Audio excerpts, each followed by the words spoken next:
والصلاة والسلام على سيد الأنبياء والمرسلين وعلى آله وأصحابه أجمعين أما بعد فأعوذ بالله من الشيطان الرجيم بسم الله الرحمن الرحيم مرج البحرين يلتقيان بينهما برزخ لا يبغيان فبأي آلاء ربكما تكذبان وقال تعالى في عزمته النبي الكريم في الكلام المجيد والفرقان الحميد في شان حبيبه إن الله وملائكته يصلون على النبي يا أيها الذين آمنوا صلوا عليه وسلموا تسليما اللهم صل على محمد وعلى آل محمد وبارك وسلم الصلاة والسلام عليك يا رسول الله الصلاة والسلام عليك يا حبيب الله محترم حاضرین مجلس قابل قدر و قابل احترام حاضرین و حاضرات، آپ اچھی طرح سے جانتے ہیں کہ ہمارا اور آپ کا اس محرم الحرام کے اندر سیدنا امام حسین علیہ السلام کی نسبت پر یہ محفلوں کی انعقاد ہوا اور اس میں شرکت کا موقع رب العالمین کی توفیق سے اللہ تبارک و تعالیٰ کی خوشنودی کا ذریعہ بنا کر اللہ تعالیٰ نے ہم کو آپ کو عطا فرمایا. لیکن موجودہ زمانے کے اندر میں الجھن کا باعث اس معاملے میں یہ ہوتا ہے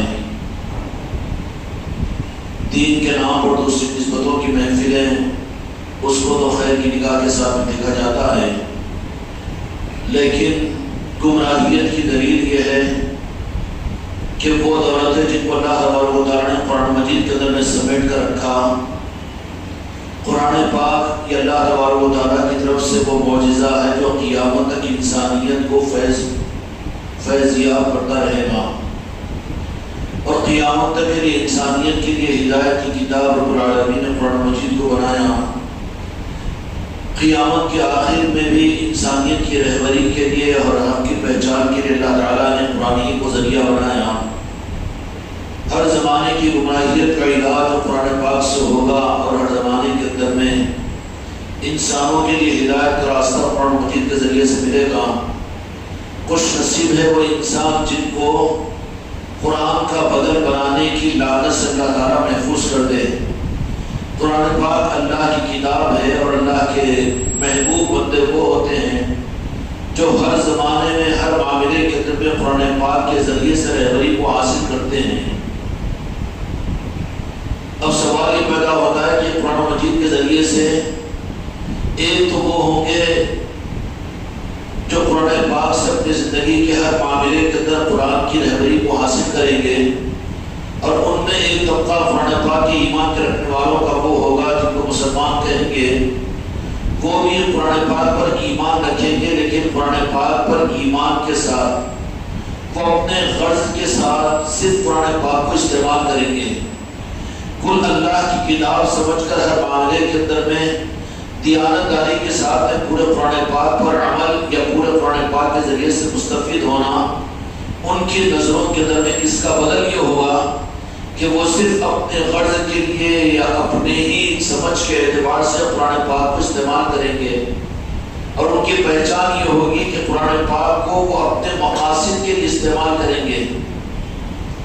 اللہ تبارک و تعالیٰ نے بندوں کو قرآن پاک اس لیے دیا تاکہ تم اس قرآن کے ہر لفظ سے ہر آیت سے یہ بحر ذخار ہے اللہ تبارک و تعالیٰ کی طرف سے بندوں کے لیے.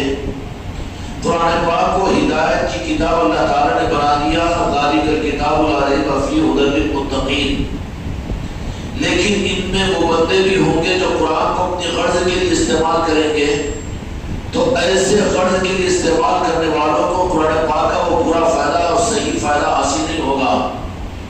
اس لیے گمراہیتوں کے اور گمراہوں کے اندر یا ان کے ہاتھوں میں بھی قرآن پاک ہوگا، تفسیر ہوگی، لیکن ان کی مجبوریاں اس بات پر مجبور کرے گی کہ قرآن پاک کی ان آیتوں کو جو ان کے مقصد کے خلاف ہوتی ہے ان کو چھپانے کی اور ان کو دور کرنے کی نازیبا کوشش کریں گے.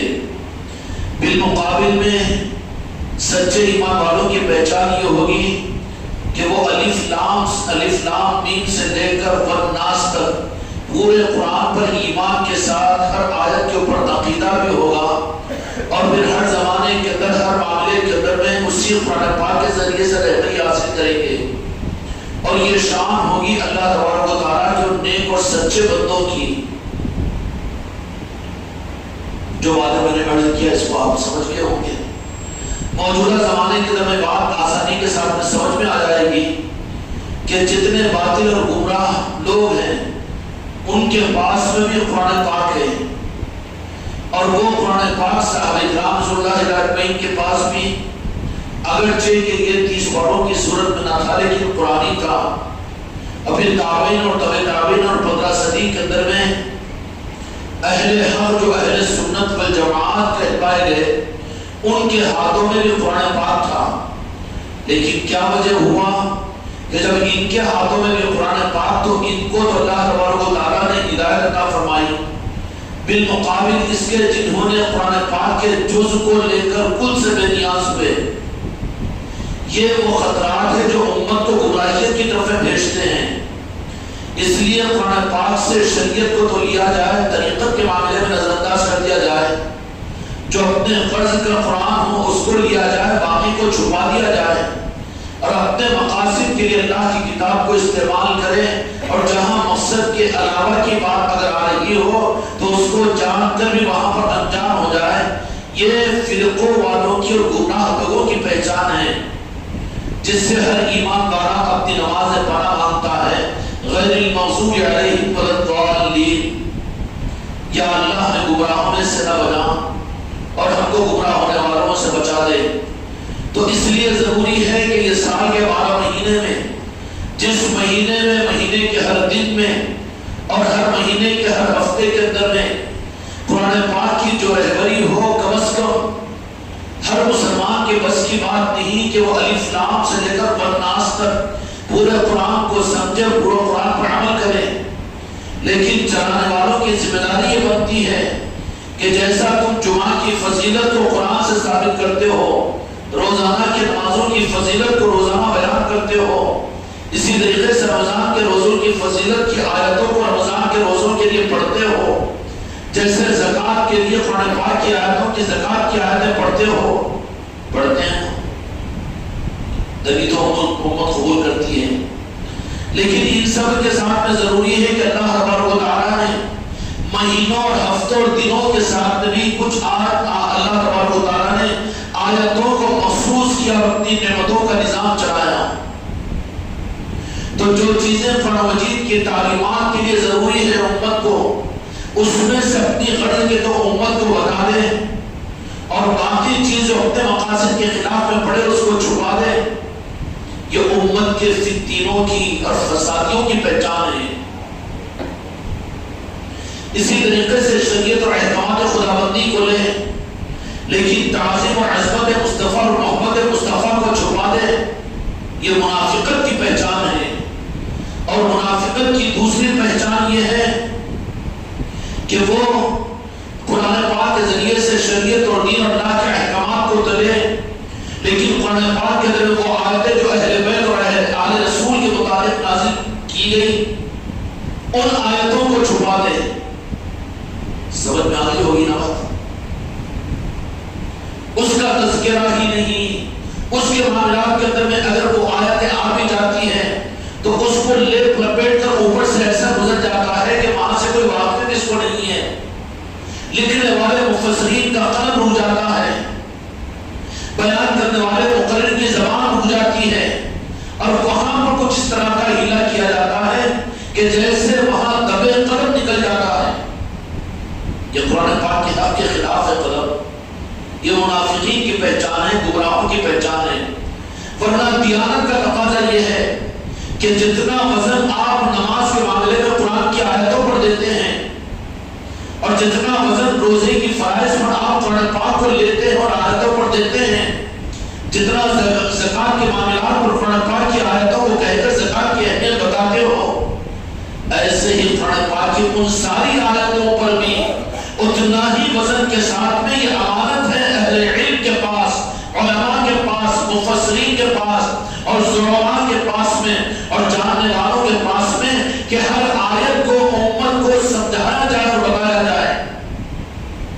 فیض دو تو پورا دو، اور اس کے لیے بہترین جگہ جو منتخب کی گئی ہے وہ مسجدوں کے ممبر ہے، مسجدوں کے ممبر ہے، اور اس کے لیے انتخاب اور ذمہ داریاں اللہ تبارک و تعالیٰ نے اپنے محبوب کے علم دین کے جاننے والے علماء کے اوپر رکھی ہے۔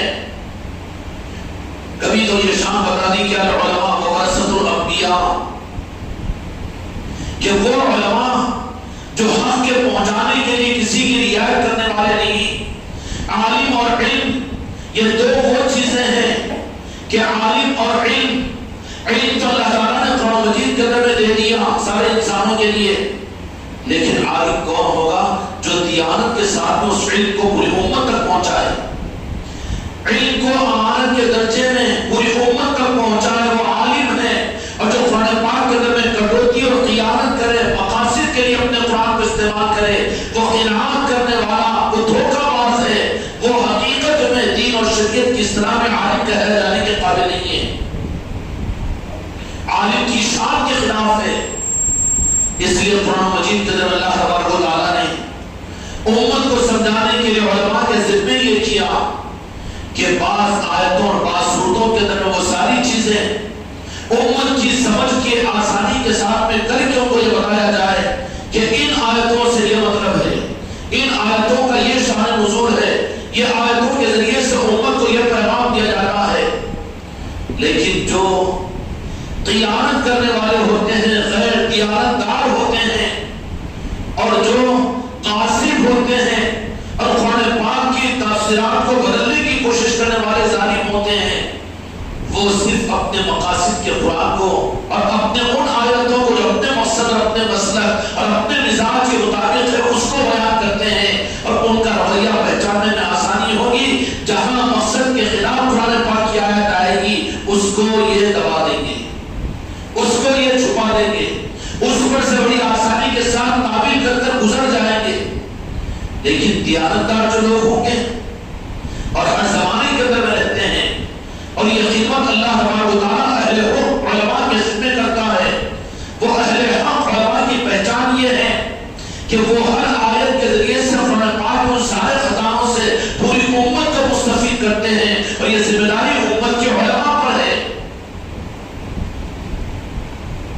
ورنہ آج دیکھا جائے تو پتہ یہ چلے گا کہ امت پورے قرآن پاک سے مستفید ہونے کے لیے تو ترستی ہے، لیکن پورے قرآن پاک کا فیض امت کو نہیں پہنچایا جا رہا ہے۔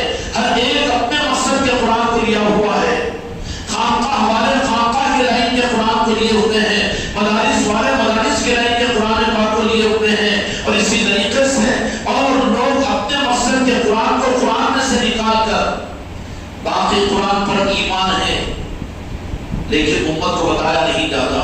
کیوں؟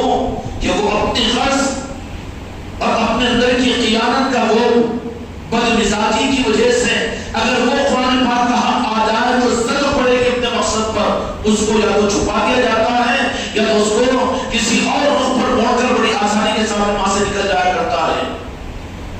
ذالک الکتاب لا ریب فیہ ھدی للمتقین، کہ قیامت تک آنے والے انسانوں کے لیے ہدایت کی کتاب ہے۔ لیکن ضرورت ہے کہ اس قرآن پاک کے ہر وہ قرآن پاک کی آیت کی حقیقتوں کو، اس کے شان نزول کو اور اس کے مقاصد کو امت کے سامنے آسان صورت میں ظاہر کرنے کی ذمہ داری امت کے علماء پر ہے، اور علماء کے گردنوں پر بوجھ ہے۔ اگر وہ اہل علم اگر اس ذمہ داری کو پورا نہ کرے تو بڑی وعید بیان فرمائی ہے میرے آقا دو جہاں کے مالک نے۔ اور علماء سے مراد جن کے پاس میں جتنا علم ہے، علم سے علماء مراد ہے۔ یہاں پر علماء سے مراد وہ نہیں جو باضابطہ 8 سال مدرسے میں پڑھے اور سند ملے تو وہی عالم۔ اگر یہی بنیاد بنائی جائے گی قابل احترام ہے، نظام اس نے انکار نہیں مدارس دنیا کا، لیکن ایسے عالم تو پورے صحابہ میں کوئی مدرسے میں فارغ ہونے والا اور سند دینے والا آپ کو نہیں ملے گا۔ کیا صحابہ کے زمانے میں علماء نہیں تھے؟ مانا جائے گا کہ تھے، وہ علم والے علماء کے سند والے علماء نہیں تھے، لیکن بات کا نظام ہے، اس کا انکار نہیں، قابل قدر ہے، لیکن ان علماء کی بھی ذمہ داری ہے۔ اس لیے میرے آقا نے اشارہ بھی فرمایا کہ میری امت میں علماء کے 2 طبقے ہوں گے، ایک علماء سوء اور ایک علماء حق۔ علماء سوء وہ جو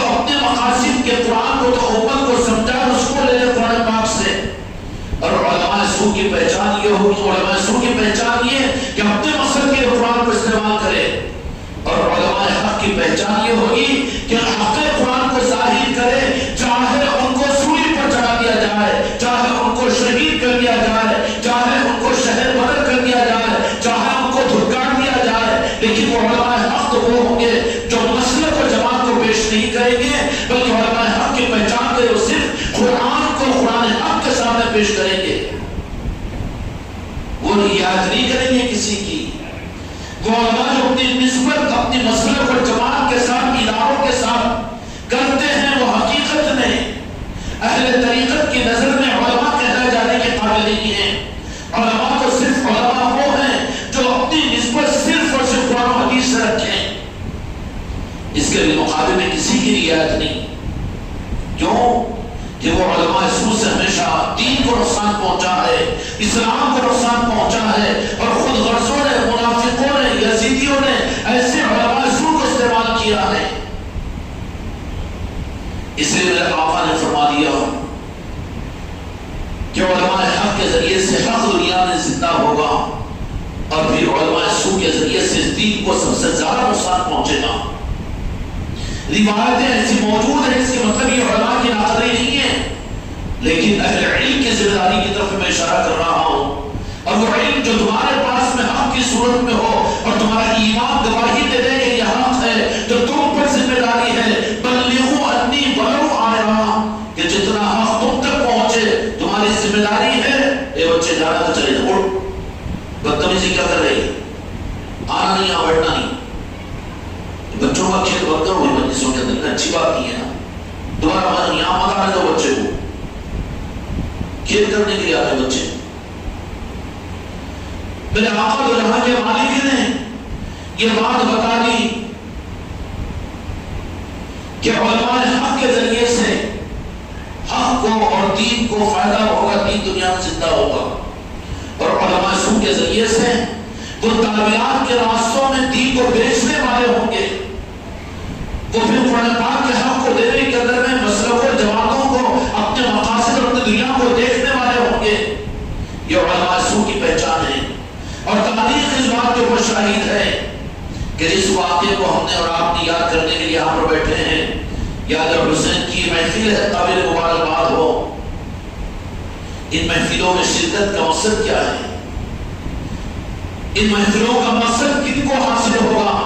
ان محفلوں کی وجہ سے دل کو بسیج کر، آنکھوں سے آنسوؤں کو نکال کر توبہ کر کے اس مجلسوں سے اٹھے کہ ہم وہ ہیں جو مولا حسین سے دل اور ایمان کے ساتھ محبت کرنے والے ہیں، اور جنہوں نے مولا حسین کو میدان کربلا کے اندر میں شہید کیا، ان یزیدیوں سے برات کا اعلان کر کر اٹھے کہ یزید اور اہل یزید سے ہمارا کوئی تعلق نہیں۔ یہ مقاصد ہے حاصل مجالسوں کے۔ تم 5 روزہ مجلس میں نہیں، 50 روزہ مجلس میں بیٹھ جاؤ یاد حسین کی، لیکن تمہارا دل اگر اس بات کو تیار نہ ہو یزیدیت سے اور یزیدیت کے نظاموں سے، اگر تمہارے دل کے اندر میں دوری کے پیدا کرنے کا احساس اگر پیدا نہ ہوا ہو، تو پھر مجلسوں کا حق تم کو نہیں ملا۔ یزیدیت صرف میدان کربلا میں ختم نہیں ہوئی، بلکہ یزیدیت قیامت تک چلے گی حق و باطل دنیا میں۔ وہاں سے تو علی اعلان ظاہر کر دیا گیا کہ حق کیا ہے اور باطل کیا ہے، مختصر الفاظ کے اندر میں کہ حق والا حسین علیہ السلام حسینیت ہے، اور باطل کیا ہے، امت میں باطل اور گمراہیت یزیدیت ہے۔ اور حسینیت کی پہچان کہ اپنی جانوں کے نذران اپنی اولاد کو شہید کروا کر دین کو بچانے والے یہ حسینی ہوتے ہیں، اس کا کوئی سودا کرنے والے نہیں اور اس کے بارے میں کمپرومائز کرنے والے نہیں، بلکہ حق کے لیے ڈٹ جانے والے، ان کے سامنے صلح کرنے والے نہیں، ہاتھ دینے والے نہیں، اگر چلے گردن لینے پر آئے تو گردن دینے والے ہوتے ہیں۔ وہ حسینیوں کی پہچان ہے۔ یہ جرت ہمارے آپ کے اندر میں نہیں ہے، تو پیدا کرو مجلسوں کے اندر میں جہاں حق ہو وہاں پر کوئی کمپرومائز نہیں، حق کو کہا جائے گا۔ اور یزیدیت کی پہچان یہ کہ کمپرومائز نبھانا پڑتا، ذرا دیکھنا پڑتا، ذرا سوچنا پڑتا، نہیں تو زندگی برباد ہو جائے گی۔ بڑھاپے میں کون ساتھ دے گا، اور پھر معاشرے سے ہم کو کاٹ دیا جائے گا کہ ذرا یہ بھی دیکھو، ذرا وہ بھی دیکھو۔ یہ یزید یزیدیت کے جراثیم ہیں، خدا اس لعنت سے تمہاری میری حفاظت فرمائے۔ پھر ڈر اور خوف اپنی زندگی اور موت کا۔ یزیدیت کو کیا ان کے پاس قرآن نہیں تھا، ان کے پاس نماز نہیں تھی، کیا دین ان کے پاس میں نہیں تھا؟ پھر یزیدیت کی بنیاد کیا ہے؟ سارا دین، سارا قرآن، سب کچھ ان کے پاس میں رہنے کے باوجود کیا وہ یزیدیوں کے ان ظالموں نے مولا حسین علیہ السلام کی عظمت کو نہیں جانتے تھے، اہل بیت کی تقدس کو نہیں جانتے تھے؟ لیکن اس کے باوجود ماحول کو دیکھ کر، اکثریت کو دیکھ کر، حکومت کو دیکھ کر، لوگوں کے چہروں کو دیکھ کر وہاں انہوں نے حق کو چھپایا۔ جو حکومت وقت اس کا تقاضا ہے، حکومت وقت کا فتویٰ ہے، حکومت وقت کے لیے باقی بنتے ہیں امام حسین نعوذ باللہ بسم اللہ۔ یزید کی جرأت نہیں ہو سکتی تھی، ظالم، لعین اور لعنتی تھا یزید، اور بڑا مکار ہے، اور مکاروں کی پہچان یہ ہے کہ وہ ہمیشہ دوسرے کے کاندھے کو استعمال کرتے ہیں اور مقصد اپنا پورا کرتے ہیں۔ یزید نے دیکھا کہ ایمان والوں کے دل میں مولا حسین کی عصمت اور محبت ہے، کیا کیا جائے؟ کسی صورت میں بھی اب اس معاملے کے اندر میں حق کا رخ ہم نہیں موڑ سکتے، ہم اس کو ختم نہیں کر سکتے۔ تو اس نے استعمال کیا کوفے اور ملک شام کے سارے علماء کو جمع کیا، کہا جائے کہ کچھ ایسا نظام بناؤ اور ایسی دستاویز، ایسا فتویٰ تیار کرو کہ مولا حسین علیہ السلام کو نعوذ باللہ قتل کرنے کا جواز اور فتویٰ مجھے مل جائے۔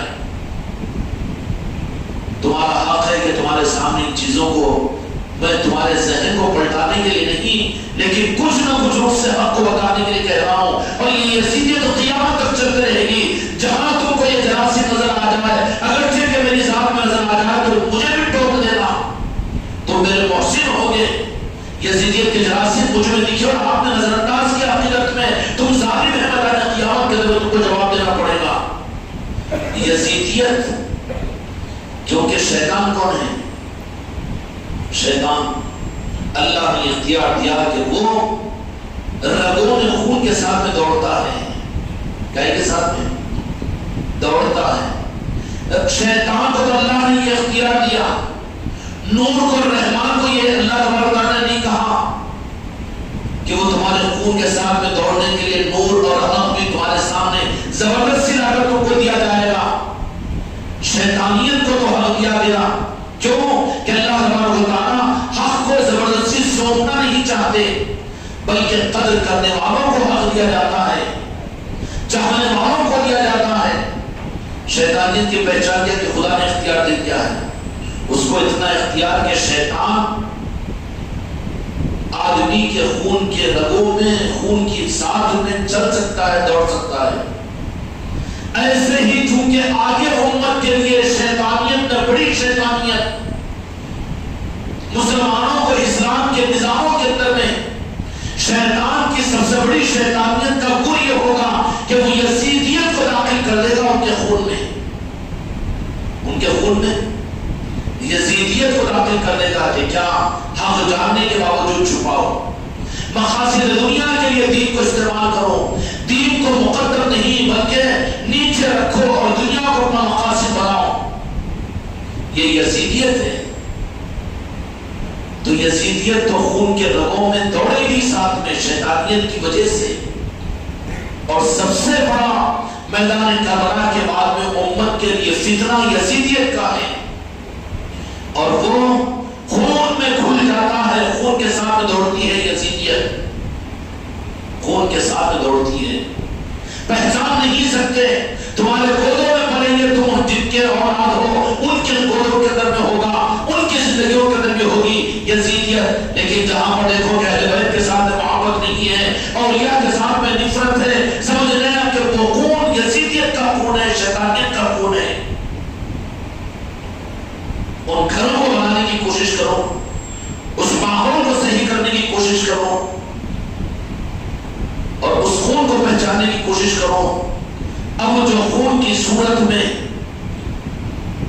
امت کے لیے، کلمہ پڑھنے والوں کے لیے جو چیز کام کرے گی شیطانیت کی صورت میں، وہ یزیدیت ہے، اور یزیدیت وہ اپنی اولاد کا نام یزید رکھیں گے نہیں ہوگا.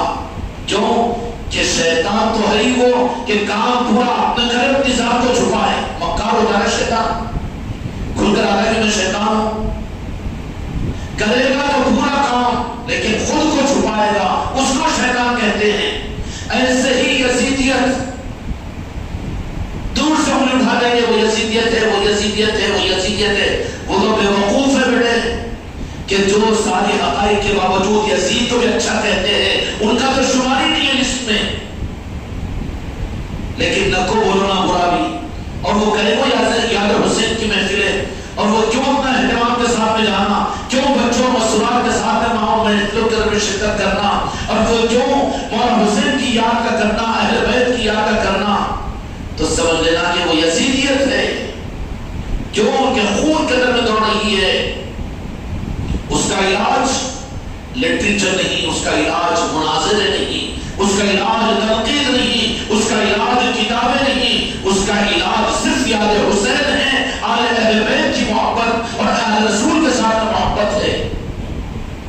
اس لیے اس رخ پر موڑو, اس رخ پر موڑو انہیں کسی نہ کسی طرح سے, جن میں یہ یزیدیت تمہیں محسوس ہو جائے. محسوس تو ہو جائے گا, سب سننے کو تیار ہے, تفسیر سننے کو تیار, حدیث سننے کو تیار, بیان سننے کو تیار, تقریر سننے کو تیار, عمل کرنے کو تیار, نماز کہنے کو تیار. لیکن اہل بیت کی محبت کیوں, یہ ضروری ہے, کیوں ٹیسٹ ہو جائے گا نہیں یزیدیت کا, کیونکہ سب کچھ وہاں تھا لیکن مولا حسین کی محبت, اہل بیت کی محبت نہیں تھی. جہاں بھی ذرا ڈاؤٹ آئے تو وہاں پر ٹچ کر لینا, رپورٹ مل جائے گی کہ ہاں یزیدیت ہے, اور یزیدیت ہے تو پھر وہ یزیدیت وہ موزی مرض ہے جو صحبت میں رہنے سے بھی لگتا ہے, لگنے سے بھی لگتا ہے, کھانسنے سے بھی لگتا ہے. اس کے لیے دوری اور فاصلوں کو کرنا ضروری ہوگا. اصلاح تو کرو, اصلاح کی فکر تو کرو, یہ تو ذمہ داری ہے تمہیں. اہل بیت کی محبت سناؤ, ان کی عصمتیں سناؤ, ان کے نظاموں سے قریب کرو, اولیاء کی محبتیں بتاؤ اور ان کے آستانوں پر لے جاؤ. یہ ہے تمہارا اہل بیت کی محبت اور حسینیت کا نظام. اور جہاں پر صرف یزیدیوں کی مخالفت ہو, تقاریر ہو, بیانات ہو, اور پھر امت کے فرض کا اظہار ہو, لیکن اہل بیت کی محبت, اولیاء اکرام کے آستانوں کا نظام, اور وہاں پر ان کی عصمتوں کے لیے اپنے گھروں کے اندر محفلوں کا نہ کرنا, اور اس طرح کے نظام نہیں ہے, تو وہ بھی یزیدیت سے متاثر ہے. کیسے متاثر؟ سب کچھ ٹھیک ہے لیکن باہر ہم خود چلے جائیں گے, لیکن گھر میں مت آنے دو اس کو.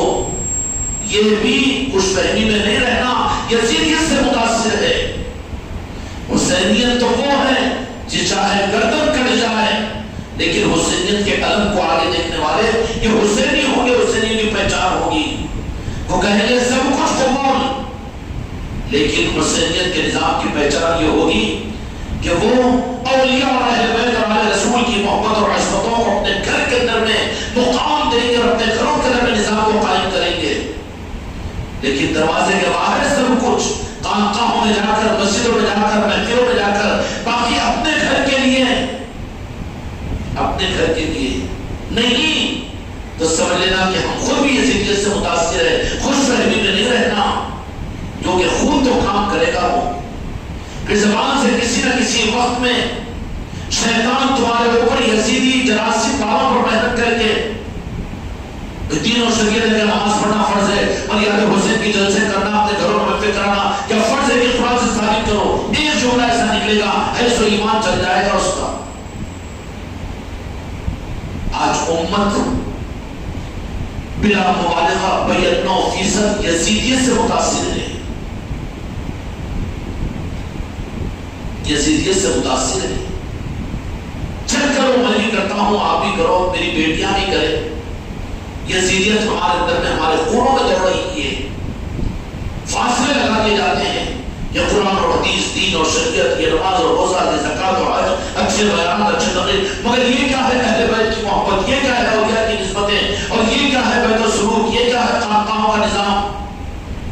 سینما تھیٹروں کو برداشت کرتا ہے, ہے، شراب خانوں کو برداشت کرتا ہے، لیکن خانقاہوں کو، ذکر کے نظام کو، اہل بیت کی محبت کے نظام کو اور اولیاء اور اہل بیت کی عظمتوں کو نہ برداشت کر سکتا ہے، بے برداشت ہو کر چیخنا اور چلانا، ممبروں کے اوپر تھانے مارنا اس کو آسان ہوتا ہے، اور بڑی بڑی جلسے اور جلوس کر کے امت کے پیسے لے کر حق کے خلاف میں اسٹیجوں کا سجانا اسے آسان ہوتا ہے، بڑے بڑے اجتماع کرنا اس کو آسان ہوتا ہے، اور یہ بھی کیونکہ یزیدیت سے متاثر ہے تو یہ بھی ڈنڈا ٹیکتے چاہتا، دین کا نظام ہے، دین کا اجتماع ہے، دین کی باتیں ملتی ہے، تو مولانا جو قرآن و حدیث کو بولتے ہیں یہ بھی کیوں کہ یزیدیت سے متاثر ہے وہ بھی، ورنہ کیا کہے گا جن میں یزیدیت کا تاثر نہ ہو، تم کو مبارک تمہاری حکومت، یزیدیت تم کو مبارک، ہم کو تو حسین علیہ السلام کی محبت سے مطلب ہے، اس پر فاخر نہیں، اس پر شہادت بھی گوانا ہے،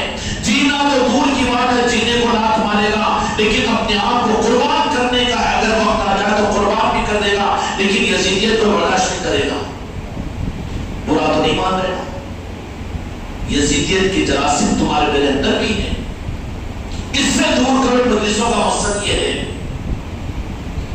اور یزیدیت کا جراثیموں سے پاک ہونے کا علاج مخالفت نہیں، مناظرے نہیں، برا بولنا نہیں، تنقید کرنا نہیں، بلکہ مثبت علاج اس کا یہ ہے کہ خود کے اندر میں دیکھو تم راستے کو اختیار کرو جس سے تمہارا علاج ہو، اہل بیت کی محبت پیدا کرو، آل علی اور آل حدیث سے عصمتیں پیدا کرو، اور راہ سلوک اور راہ طریقت کو، پیری مریدی کے نظام کو قائم کرو، اپنے گھروں کے افراد خاندان کو وابستہ کرو کسی نظام کے ساتھ، کسی اولیاء کے ساتھ میں، یہ ہے اس کا علاج۔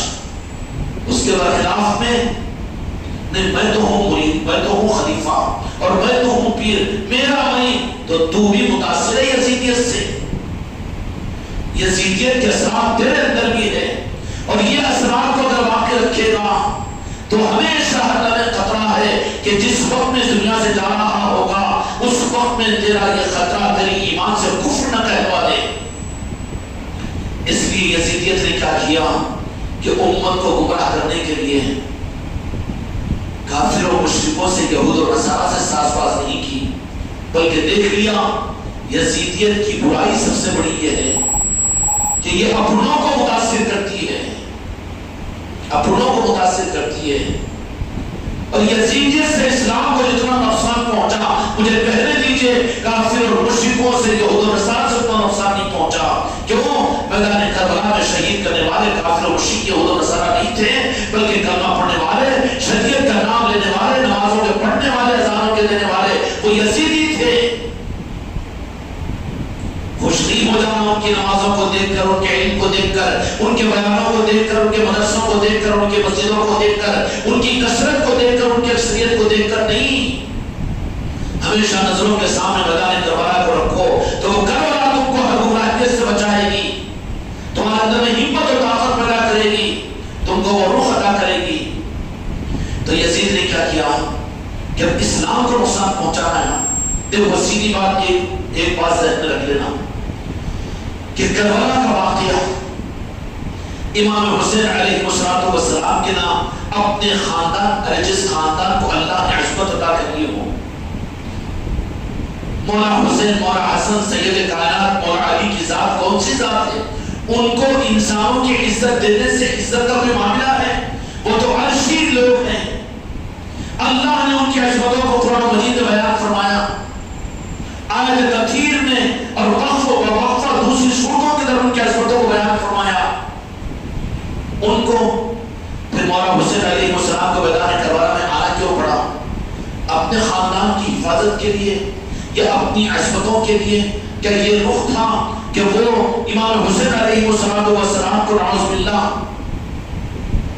آپ کو اپنی کوئی اور چیز کی فکر نہیں تھی نا؟ مولا حسین علیہ السلام کے میدان کربلا میں پہنچنے کا واحد وجہ یہ تھی کہ یزیدیت کی صورت میں اسلام کو ختم کرنے کا نظام بن چکا تھا، اسلام پورا زور و شور کے ساتھ موجود تھا، لیکن اسلام کی روح ان کے اندر سے نکل رہی تھی۔ تو امام حسین علیہ السلام نے وہاں پر اسلام کو بچانے کے لیے میدان کربلا میں آئے، اور خدا کی قسم اور قسم رب ذوالجلال عرش کے مالک کی، مولا حسین میدان کربلا میں نہیں پہنچتے تو اسلام نہیں بچ سکتا تھا۔ اور یہ کیوں کہ اللہ تبارک و تعالیٰ نے خود اپنے محبوب کو یہ بات فرما دی تھی، اور میرے آقا نے اپنی زبان مبارک سے یہ ارشاد فرما دیا تھا، حسین منی انا حسین، کہ حسین سے میں ہوں اور مجھ سے حسین ہیں، کہ میرے بعد اسلام کو بچانے والے، میں نے تو اسلام کو پہنچایا ہے لیکن بچانے والے میرے نواسے ہوں گے۔ یہ ہے حسینیت۔ کربلا میں آئے اپنے خاندان کو بچانے، حکومت کو بچانے، اسلامی سلطنت کو بچانے اور تخت و تاج کو بچانے کے لیے نہیں، اس لیے کہ اسلام تخت و تاج دینے والا ہے۔ تخت و تاج اور حکومت سے اسلام کو کیا مقصد؟ مولا حسین جو آئے وہ اسلام کو بچانے کے لیے آئے، اور خدا کی قسم آپ کی شہادت سے اسلام بچا ہے، اور حسینیت کی شان ہے کہ ہمیشہ قیامت تک حسینیت سے اسلام کی حفاظت ہوگی۔ اور بالمقابل دوسری طرف میں یزید تھا۔ یزید اسلام کو کیسے نقصان پہنچانا تھا کہ نماز کا انکار کیا، اس نے قرآن کا انکار کیا، آیتوں کا انکار کیا، نماز روزے زکات اور حج، بلکہ قرآن پاک کی تلاوت کا حال یہ کہ آپ یزید کی فوجیں بھی سفر کر رہی ہے تو اونٹوں کے کوہانوں، گھوڑوں کی پیٹوں اور پشتوں کے اوپر قرآن پاک کو پڑھ رہے ہیں۔ قرآن ان کے ساتھ میں، دین اور شریعت ان کے ساتھ۔ اور اتنا دین نہ جو ان کے پاس میں، اتنی نمازیں نہ، اور اتنی تقریر، اتنا علم نہ، ہاں ہوتا ہے لیکن کیا نہیں، روح دین نہیں تھا۔ روح دین کیا ہے قرآن پاک سے معلوم کیجئے، روح دین کیا ہے قرآن پاک سے معلوم کیجئے۔ تو روح دین کی صورت میں تو جہاں کے مالک میرے آقا پر اللہ تبارک و تعالیٰ نے قرآن پاک کی آیتوں کو نازل کیا، قُلْ لَا أَسْأَلُكُمْ عَلَيْهِ أَجْرًا مَوَدَّةً فِي الْقُرْبَى۔ اے میرے محبوب آپ فرما دیجئے کہ روح دین کیا ہے، روح دین کیا ہے۔ تو اے میرے محبوب آپ فرما دیجئے کہ میں دین کو جو تم تک پہنچایا ہوں، میں جو پہنچانے میں جو کچھ قربانیاں میں نے دیا ہوں اور جو کچھ دین کا پہنچانے کا نظام ہے تمہارے اوپر، میں تم سے کوئی بدلہ نہیں چاہتا۔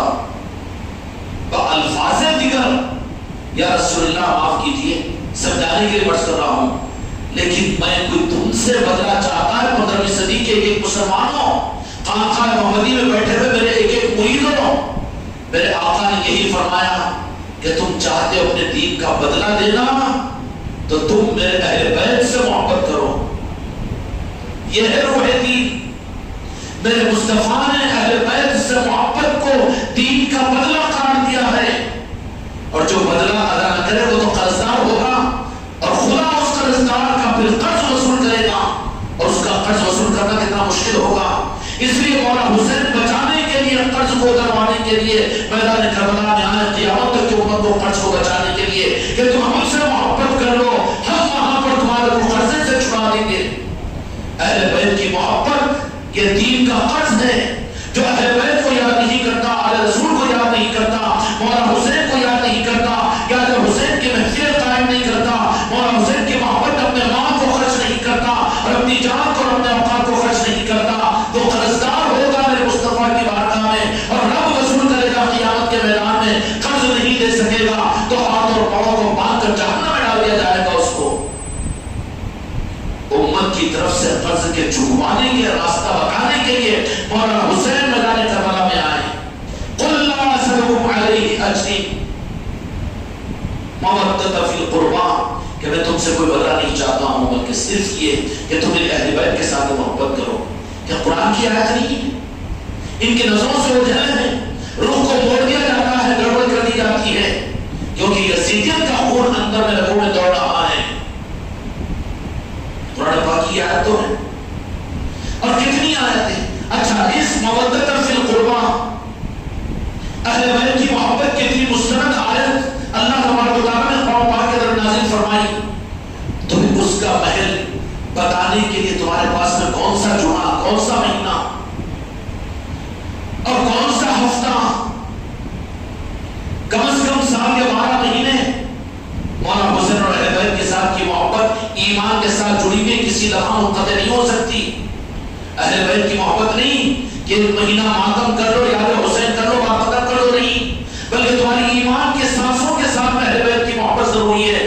بیت کی اگر محبت نہیں ہے تو تمہارا ایمان ناقابل قبول ہے۔ اہل بیت کی محبت صرف مجلسوں کے حد تک کی نہیں بلکہ ایمان اور سانسوں کے ساتھ اہل بیت کی محبت ہونا ایمان کی پہچان ہی اہل بیت کی محبت ہے۔ کم از کم امت کو بتانے کے لیے کہ محرم کا مہینہ اہل بیت کی عظمتوں کو بتانے کے لیے نہیں ہے۔ رمضان کا مہینہ اور دوسرے مہینوں کے اندر میں جہاں پر اہل بیت کے اس دنیا سے وفات ہوئی ہو، پردہ ہوا ہو یا آپ کی ولادت ہوئی ہو، اس طرح کی محفلوں کو کر کے امت کو اہل بیت کی عظمت نہیں سمجھانا چاہیے۔ یہ کیا قرآن کا علم دینا نہیں ہے؟ لیکن ہوتا ہے نہیں ہوتا ہے نا۔ کیوں؟ کہ مرض یہ ہے کہ رگوں کے اندر بھی یزیدیت ہے، خون کے اندر بھی یزیدیت کے جراثیم ملے ہوئے ہیں۔ میرے بھائیوں اور میرے دوستوں، یزیدیت اور حسینیت کی یہ پہچان ہے۔ اللہ تعالیٰ ہم کو آپ کی مجلسوں کا مقصد حاصل کرنے کی توفیق عطا فرمائے۔ یزیدیت سے توبہ کرو، اپنے وجود سے یزیدیت کو نکالو، خون کو صاف کرو اور پھر حسینیت کو اپنے خون میں داخل کرو۔ اہل بیت کی محبت خدا کی قسم یہ تمہارا خون صاف ہے، ایمان کا خون ہے۔ لیکن یزیدیت کا جرم یہ ہے کہ کفر کھل کر آئے گا، شرک کھل کر آئے گا، یہودیت کھل کر آئے گی، نصرانیت کھل کر آئے گی، مجوسیت کھل کر آئے گی، اسرائیل کھل کر آئے گا، امریکہ کھل کر آئے گا۔ لیکن یزیدیت مسجدوں کی صفوں میں آئے گی، مدرسوں کے نصابوں میں آئے گی، مصنفین کی تصنیفوں میں آئے گی، مفسرین کی تفسیروں میں آئے گی، مقررین کے بیانوں میں آئے گی اور وہ خون کے سامنے دوڑے گی۔ ہوگا کہ نہیں ہوگا؟ اس محرم کے چاند کے نظر آنے کے بعد اہل بیت کا تذکرہ نہیں، تمہاری مسجد تمہاری نظروں کے سامنے ہے نہیں ہے؟ اس لیے میرے بچوں یہ حق ہے امت کی گمراہی سے بچانے کا کہ تمہارا صرف مجلسوں میں آ جانا کافی نہیں ہے۔ دن میں 10-15 آدمی کو مولا حسین کی محبت کی بات کہو، 5 صاحب میں کہو یا ان کا وقت لے کر ان کے گھروں پر جاؤ یا جہاں ملے وہاں ان کو سمجھاؤ۔ یہ تمہاری ذمہ داری ہے۔ اب یہ ذمہ داری کو پورا کرنے کے بجائے گپا گوتا ہے گھنٹے کی مجلس میں یہاں پر آ جا رہے، یہ مسئلے کا حق نہیں ہوگا، یہ ذمہ داری پوری نہیں ہوگی۔ اپنی زبان میں کسی طرح سے اہل بیت کی محبت کو ان کے اندر پیدا کرو یا ان کے سامنے ظاہر کر دو۔ یہ میرے ہر مرید کی اور میرے مریدہ کی ذمہ داری ہے۔ تو یزیدیت کا جرم یہ ہے کہ وہ کھل کر سامنے نہیں آتا بلکہ رگوں میں توڑنے کے لیے رگوں والے نظام کو، کیوں کہ مسلمانوں کے رگوں کا نظام تو مسجدوں سے وابستہ ہے، مسلک و جماعتوں سے وابستہ ہے، تو ان کو استعمال کرتے ہیں۔ یزید نے بھی دیکھا کہ اہل بیت کی محبت کے بھی مقابل میں اب اپنے اغراض کو پورا کرنے کے لیے امت کو دھوکہ دینے کے لیے کیا کرنا چاہیے؟ کوفہ کے اور ملک شام کے سارے علماء اور مفتیوں کو جمع کیا، بڑی بڑی لالچ اور عہدے دیا اور دے کر اس نے یہ کہا کہ فتویٰ ایسا دیجیے کہ امام حسین علیہ السلام کو اسلامی مملکت کا باغی قرار دیا جائے۔ نعوذ باللہ علیہ باللہ تیار کیا انہوں نے اسلامی حکومت مملکت اسلامیہ۔ یزید امیر معاویہ کی ہے اسلامی مملکت ہے، جبکہ اسلامی مملکت کی سب سے پہلی شرط یہ ہے کہ امیر المومنین پوری امت کی رائے سے بنایا جاتا ہے۔ وراثت کا نظام یہاں نہیں ہے کہ خلیفہ کا بیٹا خلیفہ ہوگا اور امیر کا بیٹا امیر ہوگا، یہ نہیں چلتی یہاں عمارت۔ امیر المومنین جو ہوگا پوری امت اپنے رائے سے اس کو منتخب کرے گی، یہ عمارت کا نظام ہے۔ ان علماء نے یہ کہا اس کو تو چھپا دیا، لیکن کہا کہ وقت کی مملکت اسلامیہ کے امیر کے خلاف میں بغاوت میں امام حسین آ رہے ہیں۔ باضابطہ فتویٰ لکھا گیا اور 1 نہیں 2 نہیں 16,000 مفتی اور علماء نے دستخط کی اس کے اوپر، اور وہ فتوے کی نقل مملکت اسلامیہ کے سارے ملکوں میں پہنچا دی گئی۔ تو کون ہے؟ امام حسین علیہ السلام باغی ہے، نعوذ باللہ۔ اور اس پر کیا کہا انہوں نے؟ فتویٰ کیا دیا؟ اللہ ان ظالموں کو عبرتناک انجام تک پہنچائے۔ یہ بادشاہ نہیں کہنا چاہیے کہ تمہارے دل میں بھی نہ بڑھ جائے، لیکن غلاظت ہے اس کو نکال دینا۔ انہوں نے کہا کہ امیر المومنین کے خلاف میں بغاوت، ایسا جو باغی ہوگا اس کو قتل کر دینا چاہیے، نعوذ باللہ۔ اور اس پر دستخط لی اس نے مفتی اور علماء کی، اور انہوں نے کی 1 تو نہیں 16,000 روایت کے مطابق 18,000 علماء نے، دین کے تو علماء تھے نا، اپنے آپ کو تو کہنے والے تھے، لیکن رگوں میں یزیدیت تھی، رگوں میں یزیدیت تھی۔ ان لوگوں نے دستخط کی اور وہ دستخط کے ساتھ میں مسجدوں میں اعلان کر دیا گیا، لوگوں کو پہنچا دیا گیا، ہاں یہ باقی ہے، نعوذ باللہ باقی ہے، باقی ہے۔ پورے ماحول کو خلاف کرنے کی کوشش کی گئی، لیکن پورا ماحول تو خلاف نہیں ہوا۔ لیکن کیا ہوا؟ وہاں پر پھر دوسرا رخ یزیدیت کا آئے گا۔ محبت تو دل تو مولا حسین کے ساتھ میں تھے، حسینیت کے ساتھ میں تھے، لیکن ظاہری رائے کیا کریں گے؟ حالت ویسے ناقصیت ان کی ہے، وہابیت ہے، اگر ہم کچھ بولے تو ہماری کون سنتا، ہمارا گھر پھوٹ جائے گا، ہماری اولاد ہماری مخالف ہو جائے گی، لہٰذا جانا تو خاموش بیٹھ جاؤ، خاموش، جی ہو جی ہو، چلو خاموش بیٹھ کے اپنی زندگی گزار لو، مرے گا کفن میں قبر میں کیا جواب دے گا، قیامت میں کیا جواب دے گا؟ تو کیا کیا؟ خاموش بیٹھ جاؤ، یہ پالیسی اختیار کی۔ لیکن مجرم قرار دیے گئے جن کو حق معلوم تھا، انہوں نے وہاں پر الگ اعلان اس کی مخالفت کی۔ مدینہ منورہ کے اندر میں حضرت عبداللہ ابن ابو بکر، حضرت عبداللہ ابن زبیر اور اسی طریقے سے اور بھی 5 صحابہ تھے، انہوں نے الگ اعلان یہ کہہ دیا کہ امام حسین علیہ السلام کے مقابلے پر یزید کے ہاتھ پر ہم بیعت نہیں کر سکتے، اس لیے جو امیر المومنین نہیں ہے۔ امیر المومنین جو ہوتا ہے پوری امت کی رائے سے امیر المومنین بنتا ہے۔ یزید کو ان کے والد نے مسلط کیا ہے امت پر، یہ امیر المومنین نہیں ہو سکتا۔ جب امیر المومنین نہیں ہے تو بغاوت کا کیا سوال ہے؟ وہ مملکت اسلامیہ خلافت کہاں ہے؟ وہ تو ملک کے بادشاہت ہے۔ انہوں نے کہا کہ نہیں، چاہے یزیدیت پوری دنیا میں چھا جائے، لیکن ہم تو مولا حسین کے دامن کو نہیں چھوڑیں گے، حق ادا کر لیں گے۔ چنانچہ حالات یہ ہوئے کہ اس نے اب ماحول کو بنانے کے لیے علماء کو، مفتیوں کو استعمال کیا۔ درمیان کے لوگ، ارے وہ علماء بھی کیوں وہ کتابیں ان کے پاس میں، علماء زیادہ ان کے پاس، لمبی رومال، سفید رومال، لال رومال، پورا تو ان کے پاس میں ہے نا۔ اب یہ حسینیت اور یہ یاد حسین کی محفلیں، یہ خانقاہ کا نظام، یہ بزرگوں کا نظام، آل رسول کا نظام، یہ کیا ہے؟ وہ چلا کسی زمانے مگر اپنی ہتھیار ڈال گیا، یزیدی خون تیرا خون کو بدلا، کینسر آ گیا ہے تیرے خون کے اندر میں، خون کو نہیں بدلائے گا تو ایک دم تیرا پھر زندگی ختم ہو جائے گی۔ کیوں؟ کہ بلڈ کینسر ہو گیا ہے تجھے۔ یزیدیت بلڈ کینسر ہے جو امت کی رگوں میں، چیک کر لو اپنے آپ کو بھی۔ مولا حسین کہنے پر خوشی ہوتی ہے، صرف خوش نہیں ہو جانا، یا حسین کی محفلوں میں آ جانا صرف کچھ ہو جانا نہیں ہے، بلکہ وہ مشرق کون؟ اس لیے کہ مولا حسین کی محبت کا تقاضا یہ ہے کہ وہ یزیدیت کو دیکھ کر، باطل کو دیکھ کر جوش میں آتا ہے۔ اگر جوش میں نہیں ہے، جان دو نا اپنے کو کیا کرنا ہے، ٹینشن فری، تو سمجھنا کہ وہ بلڈ کینسر تجھے ہو گیا ہے یزیدیت کا۔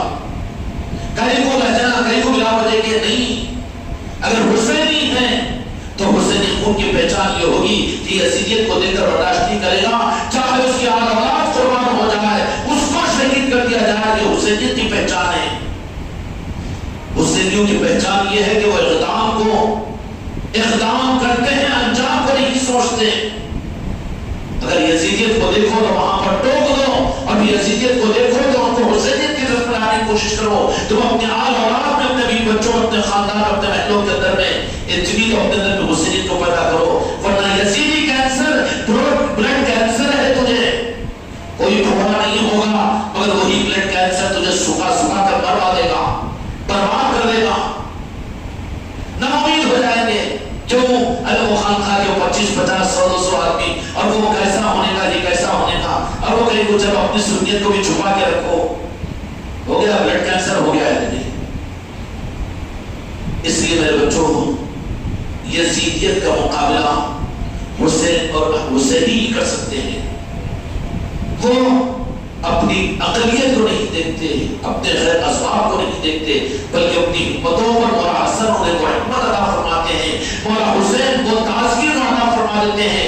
وہ اکیلا ہوگا، لاکھوں کے مقابلے میں للکارے گا وہ، اور کوشش کیا کرے گا؟ کوشش یہی کرے گا، صرف مناظرے، سنیوں اور وہابیوں کے خلاف میں بیانات اور یزیدیوں کے خلاف میں فتوے، یہ نہیں ہے فتوے لے کر تیرے جیب میں رکھ دے، کام نہیں دیں گے، بلکہ میدان میں آ کر حسینیت کو تمہیں زندہ کرنا پڑے گا، اللہ رسول کی محبت کو امت میں پیدا کرنا پڑے گا، گھر گھر جا ایک ایک کے قدموں پہ ہاتھ رکھ اور مولا حسین کی محبت کی خیراتوں سے سمجھا، تیری مسجدوں میں، تیرے مدرسوں میں، تیری خانقاہوں کے اندر میں تجھے حسینیت اور اللہ رسول کی محبت امت کو دینی پڑے گی۔ اور دلائل حسینیت کے لیے پورا قرآنی حسینیت کے لیے ہے، پورا قرآنی تو حسینیت سکھاتا ہے۔ میں نے عرض کر دیا کہ قرآن پاک کی آیت ہے کہ امت پر قرض ہے دین، اس کا اگر بدلہ نہیں دو گے تو قرض دار رہو گے۔ مولا حسین نے امت کی طرف سے دین کا بدلہ دلوانے کے لیے میدان کربلا میں تشریف لائے، اور آج ہم اس کو بھی بھول جائیں۔ 2 کروڑ روپے کا قرضہ ہو گیا تمہارا، لیکن اچانک میں کوئی اگر ایسا معلوم ہو جائے، کوئی ایک سخی دنیا کا ایسا نہیں جائے کہ میں تیرے 2 کروڑ کوئی بات نہیں، میں تیرا قرض ادا کر دیتا ہوں، اپنی نسلوں کو وصیت کر کے مرے گا، دیکھ میرا وہ احسان ہے کہ میں پھانسی لینے والا تھا لیکن 2 کروڑ کا قرضہ اس نے ادا کر دیا، خدا کی قسم دنیا کے 2 کروڑ کیا بات ہے۔ مولا حسین نے اپنے شہزادوں، اپنے معصوموں کو شہید کروا کر قیامت تک امت پر اتنا بڑا احسان کیا ہے، خدا کی قسم تم اور میں، تمہاری میری اولاد نہیں، قیامت تک کے آنے والی نسلوں کو مولا حسین اور شہداء کربلا کے نام پر قربان کر دے، اور ایک ایک روٹے کو کھینچ کھینچ کر قربان کر دے، ایک ایک چترے کو نکال قربان کر دے، تو بھی مولا حسین کا حق ادا نہیں کر سکتے، شہداء کربلا کا حق ادا نہیں کر سکتے۔ یہ حق نہیں ہے ہم پر۔ اور جو عصمتیں اللہ تبارک و تعالیٰ نے ان کی عصمتوں کو قرآن مجید، یہ عین قرآن ہے۔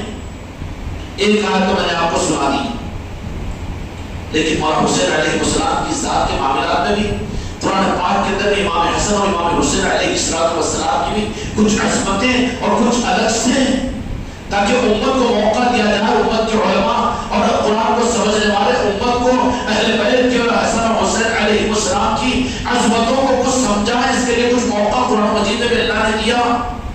جو عظمتیں قرآن مجید میں اللہ تعالیٰ نے عطا فرمائی اور میرے مصطفیٰ نے وجود بنا کر مولا حسن اور حسین کو دنیا میں ایسا بنایا کہ جن کی عظمتوں کے اندر میں نہیں، اور پھر یہ معاملہ کہ میرے مصطفیٰ نے صرف اشارہ نہیں فرمایا، اشارہ نہیں فرمایا، صحابہ کرام رضی اللہ اجمعین کی فضیلتوں کو بیان فرمایا آپ نے، لیکن اہل بیت کی عظمتوں کو میرے مصطفیٰ نے پریکٹیکلی امت کے سامنے بتا دیا۔ امام حسن اور حسین بچپنی کی حالت میں مسجد نبوی میں آئے، خطبہ دے رہے ہیں، لڑکھڑاتے ہوئے قدم ہیں، خطبے کو روکا، امت کو انتظار کروایا، جا کر گود میں لے کر آ کر ممبر نبوی پر بیٹھے۔ بتایا نا، کیوں بتایا؟ کہ امت کے لیے آگے خطرہ تھا، اس کے لیے بتایا، لیکن پھر بھی امت نہ سمجھ سکے، یہ رخ امت کو بتایا ہی نہیں جائے، اور بالمقابل اس کے یزیدیت کا اعلان اس طرح سے کیا جائے، وہ ضروری نہیں ہے یاد حسین کے جلسے کوئی دین کا نظام نہیں ہے، وہ قائم کو خاموخواہ کر رہے ہیں، گھروں کو یاد حسین کی محفلیں کیوں رکھ رہے ہیں؟ تو پھر یہ اعلان تو اپنی یزیدی ہونے کا اعلان کر رہا ہے، اپنی یزیدیت کا اظہار کر رہا ہے، چاہے وہ تمہاری اولاد ہو، کہ تمہارا باپ ہو، کہ تمہاری اولاد اور تمہارے خاندان والے ہو، جو ان نظاموں سے جن کو تکلیف ہو، کہ سمجھنا کہ وہ مرض زدہ ہے یزیدیت کے، ان کے خون بھی یزیدیت ہے۔ اگر تمہارے میرے اندر بھی آ جائے، کیا ضروری ہے کہ دین ہے کہ قرآن میں ثابت ہے کہ یہ کہیں کو کرنا ہوگا، یوں کرنا، تو سمجھ لینا کہ ہم بھی بلڈ کینسر کے مریض ہیں، معاف کرنا، تکلیف ہو رہی ہوگی، سوچ لو۔ صحت مند ہو تو حسینیت کی شان الگ ہوتی ہے، بچنے والے نہیں ہوتے، وہ لٹانے والے ہوتے ہیں، برباد ہونے والے ہوتے ہیں۔ حسینیت کی سب سے بڑی پہچان یہ کہ وہ اپنی جان کو قربان کرنے کا ہر لمحے انتظار کرتے رہتے ہیں۔ تو امام حسین علیہ السلام، امام حسن علیہ السلام کی عصمتوں کو احادیث میں کتنا بیان کیا گیا، اس کے باوجود بھی کیا امت کے لیے کوئی ذخیرہ نہیں ملا، جن کے لیے تو کوئی وجہ نہیں ہے فضیلت اور عصمتوں کی، لیکن ان کے تو گیت گائے جاتے ہیں ممبروں سے، اپنی جماعت کے بانیوں، مبالیوں، علماء سے، اور امام بخاری کے، امام مشکات سے قابل قدر ہے، ان کے انکار نہیں کرتے۔ اس صدی کے عالموں کا، اس زمانے کے مفتیوں کا، اس زمانے کے شیخ الحدیثوں کا، ان کے تذکرے تو ہے، کیا اس سے زیادہ ضروری نہیں ہے کہ اہل بیت کے تذکرے قرآن و حدیث کے ان ممبروں سے کیے جائیں؟ ان کا حق نہیں ہے، ان کی عصمتوں کے قرآن و حدیث موجود نہیں ہے، لیکن چھپا دیا گیا ہے، عصمتوں کو چھپانا یزیدیوں کی چال ہے، اور جو ان یزیدیوں کی چال کو آ کر جو جن کے خون میں بلڈ کینسر آ جائے گا وہ بھی پھر جاننا اپن کر لے بس اپنا عقیدہ صحیح ہے باقی نہیں، یہ حسین کی پہچان نہیں ہے. تجھے بلڈ کینسر ہو گیا، اس کا علاج کروا، اور اس کا علاج اچھے طبیب کے ہاتھ پر ہوگا. کیوں کہ بلڈ کینسر کا علاج خود نہیں کر لے سکتا، یوٹیوب پر دیکھ کر فارمولوں کو لے کر بلڈ کینسر کا علاج نہیں کر سکتا، بلکہ اس کے اسپیشلسٹ کو دیکھنا پڑے گا. کیونکہ بہت نازک ہوتا ہے اس کا علاج. اگر اس کا ڈوز خود لے لیں تو کینسر کیا جائے گا، مریض کو چل جائے گا.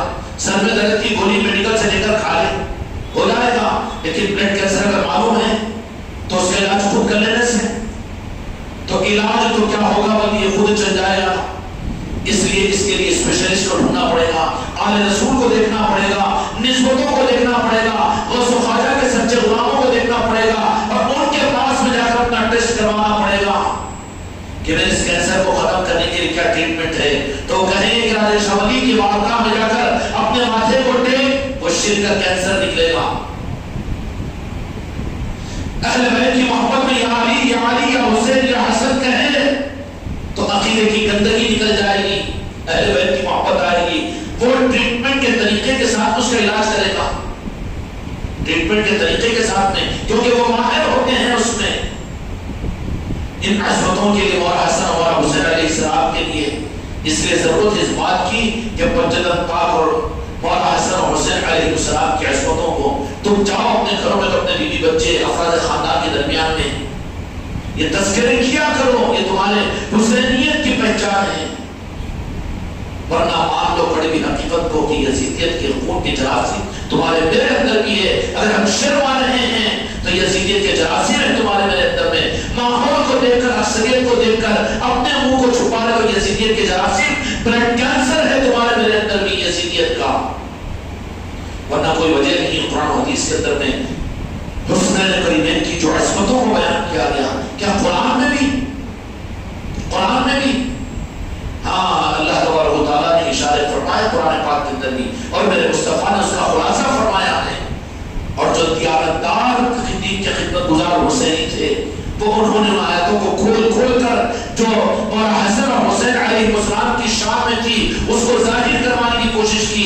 بعد کے یزیدیوں نے اس کو چھپا کر تعبیر کر کے اس پہ پردہ ڈالنے کی کوشش کی. لیکن میرے آقا الہی کے مالک کے ارشادات کو حسنین کریمین کے لیے کیا کم ہے کہ جن کی عصمتوں کی جس سے بڑی عصمت کیا ہوگی کہ نانا ہو تو سید الانبیاء نہیں ہے. نہیں، نانا کون ہے؟ خدا کی قسم جیسے نانا کوئی دوسرے نہیں ہو سکتی. نانا ہو تو سید الانبیاء، نانی ہو تو خدیجہ الکبریٰ. آئے نانی ہو تو کون ہے؟ مولا حسین علیہ السلام کے نانی. یہ تو اپنے لیول کے ساتھ میں بتا رہا ہوں، یزیدیت کا فرسٹ ٹریٹمنٹ ہے. عظمتوں کو نظر انداز مت کرو کہ جو ایمان کے چشمے ہیں اسی کو گمراہیت کہے. چوری بھی چوری، سینہ زوری، یہ ڈاکہ زنی ہے دین کے اندر میں. نانی ہو تو سید خدیجہ الکبریٰ، باپ ہو تو سید الاولیاء. ایسی عصمتیں ہیں کون؟ ان کے برابر کوئی ہو سکتا ہے دنیا میں؟ اور ان کے مقابلے پر اگر کسی اور صحابی کو اگر لاؤ تو یہ تقابل صحابہ بھی تو پسند نہیں کریں گے. صحابہ بھی تو کہہ دیں گے مولا حسین کی ذات اور پنجتن پاک کی اور اہل بیت کی ذات وہ ہے جہاں پر ہماری سوچ ختم ہو جاتی ہے. حضرت عمر فاروق رضی اللہ عنہ فرماتے ہیں، کیا فرماتے ہیں کہ پنجتن پاک اور اہل بیت وہ ہیں کہ جن پر پہنچ کر، جن کے قدموں پر پہنچ کر ہماری سوچ ختم ہو جاتی ہے. یہ عمر بن خطاب رضی اللہ عنہ کا نظریہ ہے.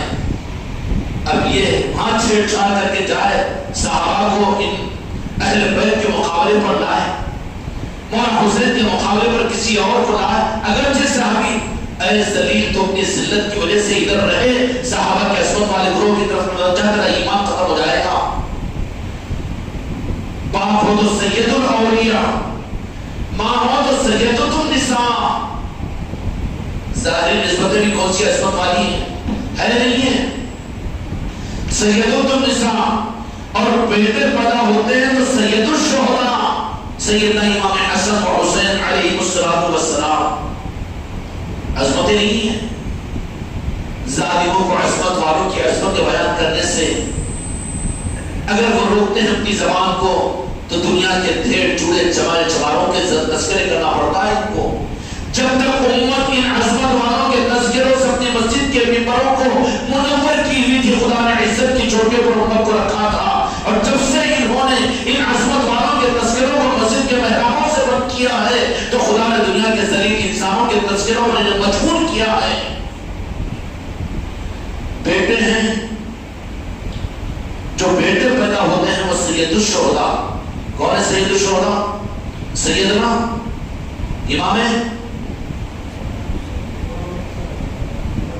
امام حسن و حسین علیہ السلام. بولنا نہیں پڑو کیوں؟ اتنا مکہ بن کے بیٹھے تو کیسے ہوگا؟ مردہ ہے زندہ ہی. تو بیٹے پیدا ہوتے ہیں تو سید الشہداء، نبی کا نور، علی کا خون اور فاطمہ کا دودھ ایک جگہ جمع ہوتا ہے تو بنتے ہیں حسن و حسین. مزہ آ رہا کہ نہیں آ رہا؟ سن ہو جائے کہ کہا کون ہے؟ نبی کا نور، علی کا خون اور فاطمہ کا دودھ ایک جگہ مل جائے تو بنتے ہیں حسن اور حسین. آیت کریمہ مرج البحرینی کی تفسیر میں لکھا ہے کہ ان دونوں دریاؤں سے مراد علی اور فاطمہ ہیں. مرج البحرین یلتقیان بینہما برزخ لا یبغیان. سورہ رحمان کیا ہے؟ یہ آیت پڑھ کے بیچارے وہ بلڈ کینسر والے تو کیا نہیں بول کے نکل جاتے ہیں؟ نہیں نکلتے کہ نہیں نکلتے. اس آیت کے اوپر اہل بیت کی عظمت اور امام حسن و حسین کی عظمت کو نہیں سمجھا سکتے. یہ تو تفسیر قرآن کی بات کہہ رہا ہوں. آیت کریمہ مرج البحرین کی تفسیر میں لکھا ہے کہ ان دونوں درمیان سے مراد علی اور فاطمہ علیہ السلام ہے. اور ان دریاؤں سے جو موتی مونگا پیدا ہوتے ہیں برزخ لا یبغیان صلی اللہ علیہ وسلم یخرج منہما اللیل لؤلؤ والمرجان. قال الحسن والحسین. کون سے؟ اس دریا سے نکلنے والے موتی اور مونگے حسن و حسین کی صورت میں، حسن اور حسین کی صورت کے اندر میں. کون سے دریا؟ مولا علی و سید کائنات فاطمہ الزہرا سلام اللہ علیہ اس دریاؤں سے نکلنے والے موتی اور مونگے کی صورت میں. موتی سرخ ہوتا ہے، مونگا جو ہوتا ہے وہ سبز ہوتا ہے.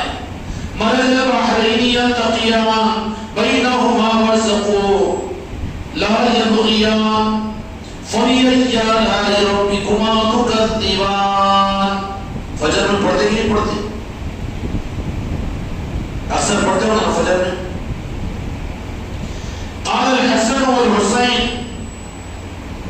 تو وہ دریا علی اور فاطمہ ہیں، برزخ موتی حسن و حسین ہیں. بحر نبوت فاطمہ، بحر قنوت علی اور درمیان میں برزخ یا حجاب تقوی، ان سے جو موتی اور مرجان پیدا ہوئے وہ حسن و حسین ہیں. کیا عظمتیں ہیں! قرآن پاک میں اللہ تعالیٰ نے بیان فرمایا کہ عظمتوں کو اس سے کوئی اور بڑی دلیل ہونا چاہیے. آج قرآن پاک کے حق کو دینے سے بھی امت کو محروم کیا جا رہا ہے. ان شہزادگان عالی وقار کی عزت و احترام اور عظمت و شان کا کون اندازہ کر سکتا ہے جن کی والد محترمہ کا نام فاطمہ الزہرا اور جن کی شان بطول اور لقب خاتون جنت اور خاتون قیامت ہے. کون خاتون قیامت جس کا لقب زہرا اور ظاہرہ ہے؟ ظاہرہ کلی کو بھی کہتے ہیں اور ضیاء کو بھی. رسول معظم صلی اللہ علیہ وسلم فرماتے ہیں کہ میری بیٹی سے جنت کی خوشبو آتی ہے. آپ جنت کی اس کلی کو صبح کرتے تھے. اس لیے سید کائنات فاطمہ الزہرا سلام اللہ علیہ جب میرے آقا کی بارگاہ میں تشریف لاتی شہزادی تو آپ تو شفقت اور محبت کی اظہار امت کو بتانے کے لیے کھڑے ہو کر استقبال کیا کرتے تھے. جبرائیل امین آئے تو کبھی آپ نے کھڑے ہو کر استقبال نہیں کیا، لیکن جس کا استقبال کر کے عملی طور پر امت کو بتا دیا کہ دیکھو میری شہزادی ہے. بعد میں یہ نہیں کہنا کہ شیعہ اور نافذیوں کا طریقہ ہے، امت کو بتانے کے لیے آپ استقبال کے لیے کھڑے ہو جایا کرتے. تعظیم میں نہیں، عظمت میں نہیں، تعظیم میں نہیں، محبت اور شفقت میں. اور شہزادی آ جاتی تو آپ کھڑے ہو کر استقبال کرتے، اور بعض اوقات اپنی چادر کملی مبارک کو نیچے ڈال کر اس پر بٹھاتے، اور اس کے بعد اپنی شہزادی کو پیشانی کو بوسہ دیتے، اور آپ کو دیکھتے ہی نہیں بلکہ سونگتے. سوال کرنے والوں نے کہا کہ یا رسول اللہ ہم یہ معاملہ صرف سید کائنات کے ساتھ میں دیکھتے، باقی کسی کے ساتھ میں نہیں. تو کہا کہ معراج کی شب میں جنت میں سے گزر رہا تھا تو وہاں پر مجھے جنت کے اندر میں پھول کی خوشبو بہت میں پسند آئی. تو جبرائیل امین سے پوچھا کہ یہ کون سا پھول ہے؟ تو کہا کہ یہ زہرہ ہے، یہ زہرہ ہے. تو بہت خوشبو پسند آئی. تو اللہ تبارک و تعالیٰ نے اس زہرہ کی خوشبو کی وہ کلی اس وقت میں تو جہاں کے مالک میرے آقا کی چاہت پر سید کائنات کی صورت میں سرکار کو عطا فرما دی. اور اس کے بعد جب سید کائنات کو اس دنیا میں ظاہر کیا گیا، خدیجہ الکبریٰ رضی اللہ عنہا فرماتی ہے کہ جب آپ اس دنیا میں ظاہر ہوئی تو اس وقت مکے میں پوری خوشبو اور زہرہ کی خوشبو سے معطر ہو گیا. لوگ پریشان ہوتے تھے کہ خوشبو کیسی ہے. اور جہاں کے مالک میرے آقا اس خوشبو کو یاد کرتے معراج کی اس واقعے میں. عنوان نہیں ہے امت کو عظمت پنجتن پر بتانے کا، لیکن نہیں بتایا جاتا، نہ چھپا دیا جاتا ہے. سید کائنات ہیں. کون خاتون قیامت جس کا لقب زہرہ اور ظاہرہ ہے؟ زہرہ کلی کو بھی کہتے اور زیرہ کو بھی. رسول معصوم صلی اللہ علیہ وسلم فرماتے تھے کہ میری بیٹی سے جنت کی خوشبو آتی ہے. آپ جنت کی اس کلی کو سونگھا کرتے تھے، میرے آقا سونگھا کرتے تھے، اس لیے کہ وہ جنت کی وہ خوشبو اللہ تبارک و تعالیٰ نے اس دنیا میں عطا فرمائی. کون ہے سید کائنات؟ میری اما جان. جنت کی وہ خوشبو اور جنت کی وہ کلی ہے، اور وہ جنت کا وہ تحفہ ہے جو امت کو اس دنیا میں اپنے مصطفیٰ کے ذریعے سے دیا گیا. اور جو کہے سید کائنات، اور جو اپنی جانوں کو اپنی مالوں کو سید کائنات پر قربان کرنے سے اپنی محبت کا حق ادا کرے، خدا کی قسم دنیا میں وہ جنت کی خوشبو سونگتا ہے، اس میں ان کو لطف آتا ہے، ان کو وہ خوشبو محسوس ہوتی ہے. اور جو بدبو والے ہوں گے وہ تو ناک کو دبا لیں گے، ناک کو پکڑ کے بھاگیں گے. یہ کیا ہے شیعوں کی طرح سے، یہ کیا ہے رافضیوں کی طرح سے؟ ارے بابا تو خوشبو والا نہیں رہا، تو جو خوشبو برداشت نہیں ہو رہی، بدبو برداشت ہو رہی، بدبو والا ہو گیا. تو اگر خوشبو والا قدر ہوتا تو جہاں سید کائنات کا تذکرہ ہو اور حسن اور حسین کا تذکرہ ہو تو خوشبو والا تو وہاں پر دور سے بھاگ کر آتا ہے تو خوشبو سونگنا ہے.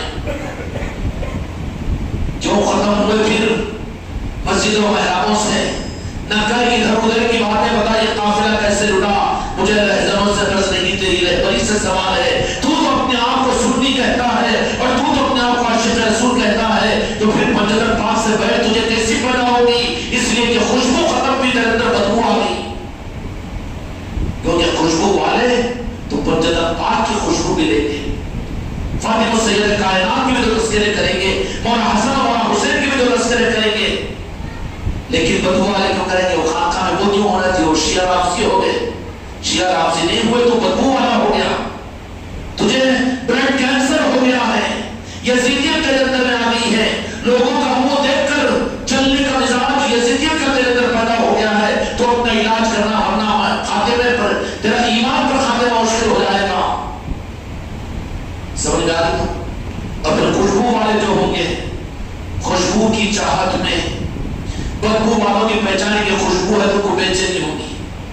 خوشبو والوں کو بہتر کو بدبو ہے تو کوئی بات نہیں، ٹینشن نہیں. تو ناک پکڑ دیتا خوشبو والا. میں خوشبو کو سجا، اپنی پہچان پیدا کر خوشبو کی، کہ جہاں خوشبو ہوگی، خوشبو ہوگی تو خوشبو والے تو خوشبو کے سونگنے کے لیے اچھی خوشبو والی، اچھی خوشبو والی کیا کریں گے؟ اگر ہلکی ہلکی شروع میں بارشیں ہوتی ہے تو اس وقت میں مٹی کی سوندھی بو آتی ہے، تو گھر میں سو کے رہا بھی تو انگن میں نکل جاتا، انگن میں نکل جاتا، اور زیادہ خوشبو لینا ہے گھر کے باہر راستے پہ نکل جاتا، کیوں؟ گھر چھڑا لے کے راستے پر لا لیتے ہیں، تو یہ خوشبو والے کی پہچان ہے۔ تو پھر خانقاہ کے درمیان حسین کی محفل چل رہی ہے، نہیں سنا جا رہا ہے، اگر خوشبو کا تو دل دادا ہوتا تو تجھے مذہب و جماعت کی بنیاد پر اس خانقاہ سے کس نے روکا؟ تو خود اگر خوشبو والا ہوتا، اگر تو حسینی والا ہوتا تو کھینچ کر مجلسوں میں آ جاتا، آنے سے کس نے روکا تجھے؟ یہ کسی مذہب و جماعت والے تو روکتے ہیں؟ نہیں روکتے، لیکن تو آنے سے کیوں روکا؟ اس لیے کہ مزاج بدل گیا، خوشبو کے بجائے بدبو کا مزاج، برین ٹیومر ہو گیا، تجھے خون میں کینسر پیدا ہو گیا ہے، یزیدیت کے جراثیم تیرے اندر میں آ گئے ہیں، اس لیے تو بھی کھجا کھجا کے کہنے لگ رہا ہے کہ وہ اہل بیت کے تذکرے، مولا علی کا تذکرہ اور وہ یاد حسین کی مجلسیں، خانقاہ محمدی کے اندر میں کیا انہوں نے شیعہ ناسی بن کے پاگل ہو گیا ہے؟ دماغ خراب ہو گیا اس کا، دماغ خراب نہیں ہوا بلکہ بلڈ کینسر ہو رہا ہے اس کو۔ بلڈ کینسر ہوگا تو کیا ہوگا معلوم ہے؟ ایک کینسر کا پھوڑا ہوا تو وہی تکلیف ہوتی، لیکن بلڈ کینسر ہو گیا آنکھیں بھی اندر جاتی، ناک کی سننے کی طاقت بھی ختم ہو جاتی، آواز کرتا ہوا، آواز بھی نہیں نکلتی، کمر بھی چھوٹ جاتی، ہاتھ بھی ڈھیلے پڑ جاتے، ارے کچھ بھی نہیں کیا ایسا کینسر ہے اس کو؟ بلڈ کینسر ہے، ہر عضو پر اس کا اثر پڑ جاتا ہے، ہر عضو پر اس کا اثر پڑ جاتا ہے۔ یزیدیت کا کینسر اسی طریقے سے جہاں آل رسول علی اور علی وہ کیا ہے خانقاہ میں ہو رہا تو ہو رہا، لیکن ہر مریدی کے گھر میں مجلس کئی کو اور پھر ہر روزانہ کی محفل کئی کو، ہاں ہر عضو تیرا ثابت کرے گا کہ وہ کینسر پھوڑے گا تو نظر آ جائے گا، لیکن بلڈ کینسر ہے تو تیرے خون کے اندر میں یزیدیت کا کینسر آ چکا ہے، تو پھر زبان سے بھی اعتراض کرے گا، سننے کو بھی نہیں آئے گا، دیکھنے کو بھی نہیں آئے گا، بلکہ دور دور بھاگے گا۔ اور جو خوشبو والے ہیں نہ مرائے دھوپ کاٹ رہے یہاں سے نہیں، وہ کیا کہیں گے کہ ہم کو تو خوشی آ رہی ہے حسین کی مجلس کی، محرم کے تذکروں سے ہم کو دل لگ رہا ہے، یہاں سے نکال کے دے مسجد کے در خانقاہ سے تو وہاں پر بیٹھ کر باہر بیٹھ کر سنیں گے اور سن کر کہیں گے کہ ہم کو اس سے مطلب نہیں ہے، نہ ان کا لنگر ہم کھانے پا رہے ہیں، لیکن ہم خوشبو والے ہیں، مسجد پاک کا تذکرہ یہاں ہو رہا ہے، مولا حسین کا تذکرہ یہاں ہو رہا ہے، اہل بیت کی محبت کا تذکرہ ہو رہا ہے، ہم کو تو یہ خوشبو یہاں مل رہی ہے، کہیں مسجدوں میں نہیں مل رہی، لیکن اس مسجد کے اندر مل رہی ہے تو ہم یہاں پر کھینچ کر آئیں گے۔ نہیں سمجھ میں آیا کہ نہیں آیا؟ کیوں؟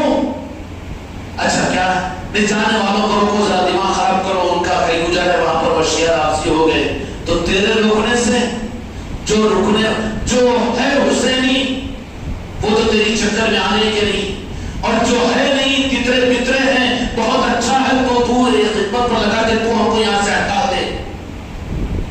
کاٹنے چھاٹنے کا کام اللہ تعالیٰ تیرے ہاتھ پر لے رہا ہے، یہاں کا نظام تو چاہے 1 ہو کہ 1000 ہو کوئی فرق نہیں پڑتا، یہاں کا نظام جو ہے وہ تو چلتا رہے گا۔ اور جو خوشبو والے ہیں بغیر بلائے بھی، اب روز ہوتا کہ روزانہ دکھا، روزانہ سال کے 12 مہینے اور سال کے 12 میں ہم خالی جمعہ کی فاتحہ کو بلائے جمعرات کو تو آنے میں مشکل ہو جاتی، سب بھر کے آ جاتے، لیکن بعد میں سلام میں درود میں صرف رہتے تو آدمی بوڑھے وہ بھی چائے پینے کو یا جلیبی کھانے کو، ویسی کیوں کہ خوشبو والے بنائیں گے تم، اگر خوشبو والے بنا دو نا تو پھر وہ نہ بلانے کے باوجود بھی آئیں گے۔ یہ خوشبو والوں کی پہچان ہے، اور خوشبو پنجتن پاک میں ہے، دین کی اور ایمان کی اثر خوشبو، خدا کی قسم اگر کسی کو اپنے جنتی ہونے کی دلیل لینا ہے تو پھر خوشبو والوں کو دیکھ لو، جن کو خوشبو پسند ہے وہی جنت میں جا سکیں گے، جن کو پنجتن پاک کی محبت پسند ہے، آل رسول کی محبت یا حسین کی محبت اگر ہے تو سمجھ لینا کہ وہ خوشبو والے ہیں، خوشبو والوں کو اللہ جنت میں پہنچائے گا۔ اور قیامت کے میدان میں جو بدبو والے ہوں گے، بدبو والوں کا ٹھکانہ، تو خوشبو والے جو جنت میں جائیں گے ان کی پہچان دنیا میں کیا ہے کہ وہ خوشبو، اور زمین پر خوشبو، اللہ تعالیٰ جنتی پھولوں کو جن کو بنایا وہ سید کائنات کی ذات ہے، مولا حسن علیہ السلام کی ذات ہے، مولا حسین علیہ السلام کی ذات میں ہے۔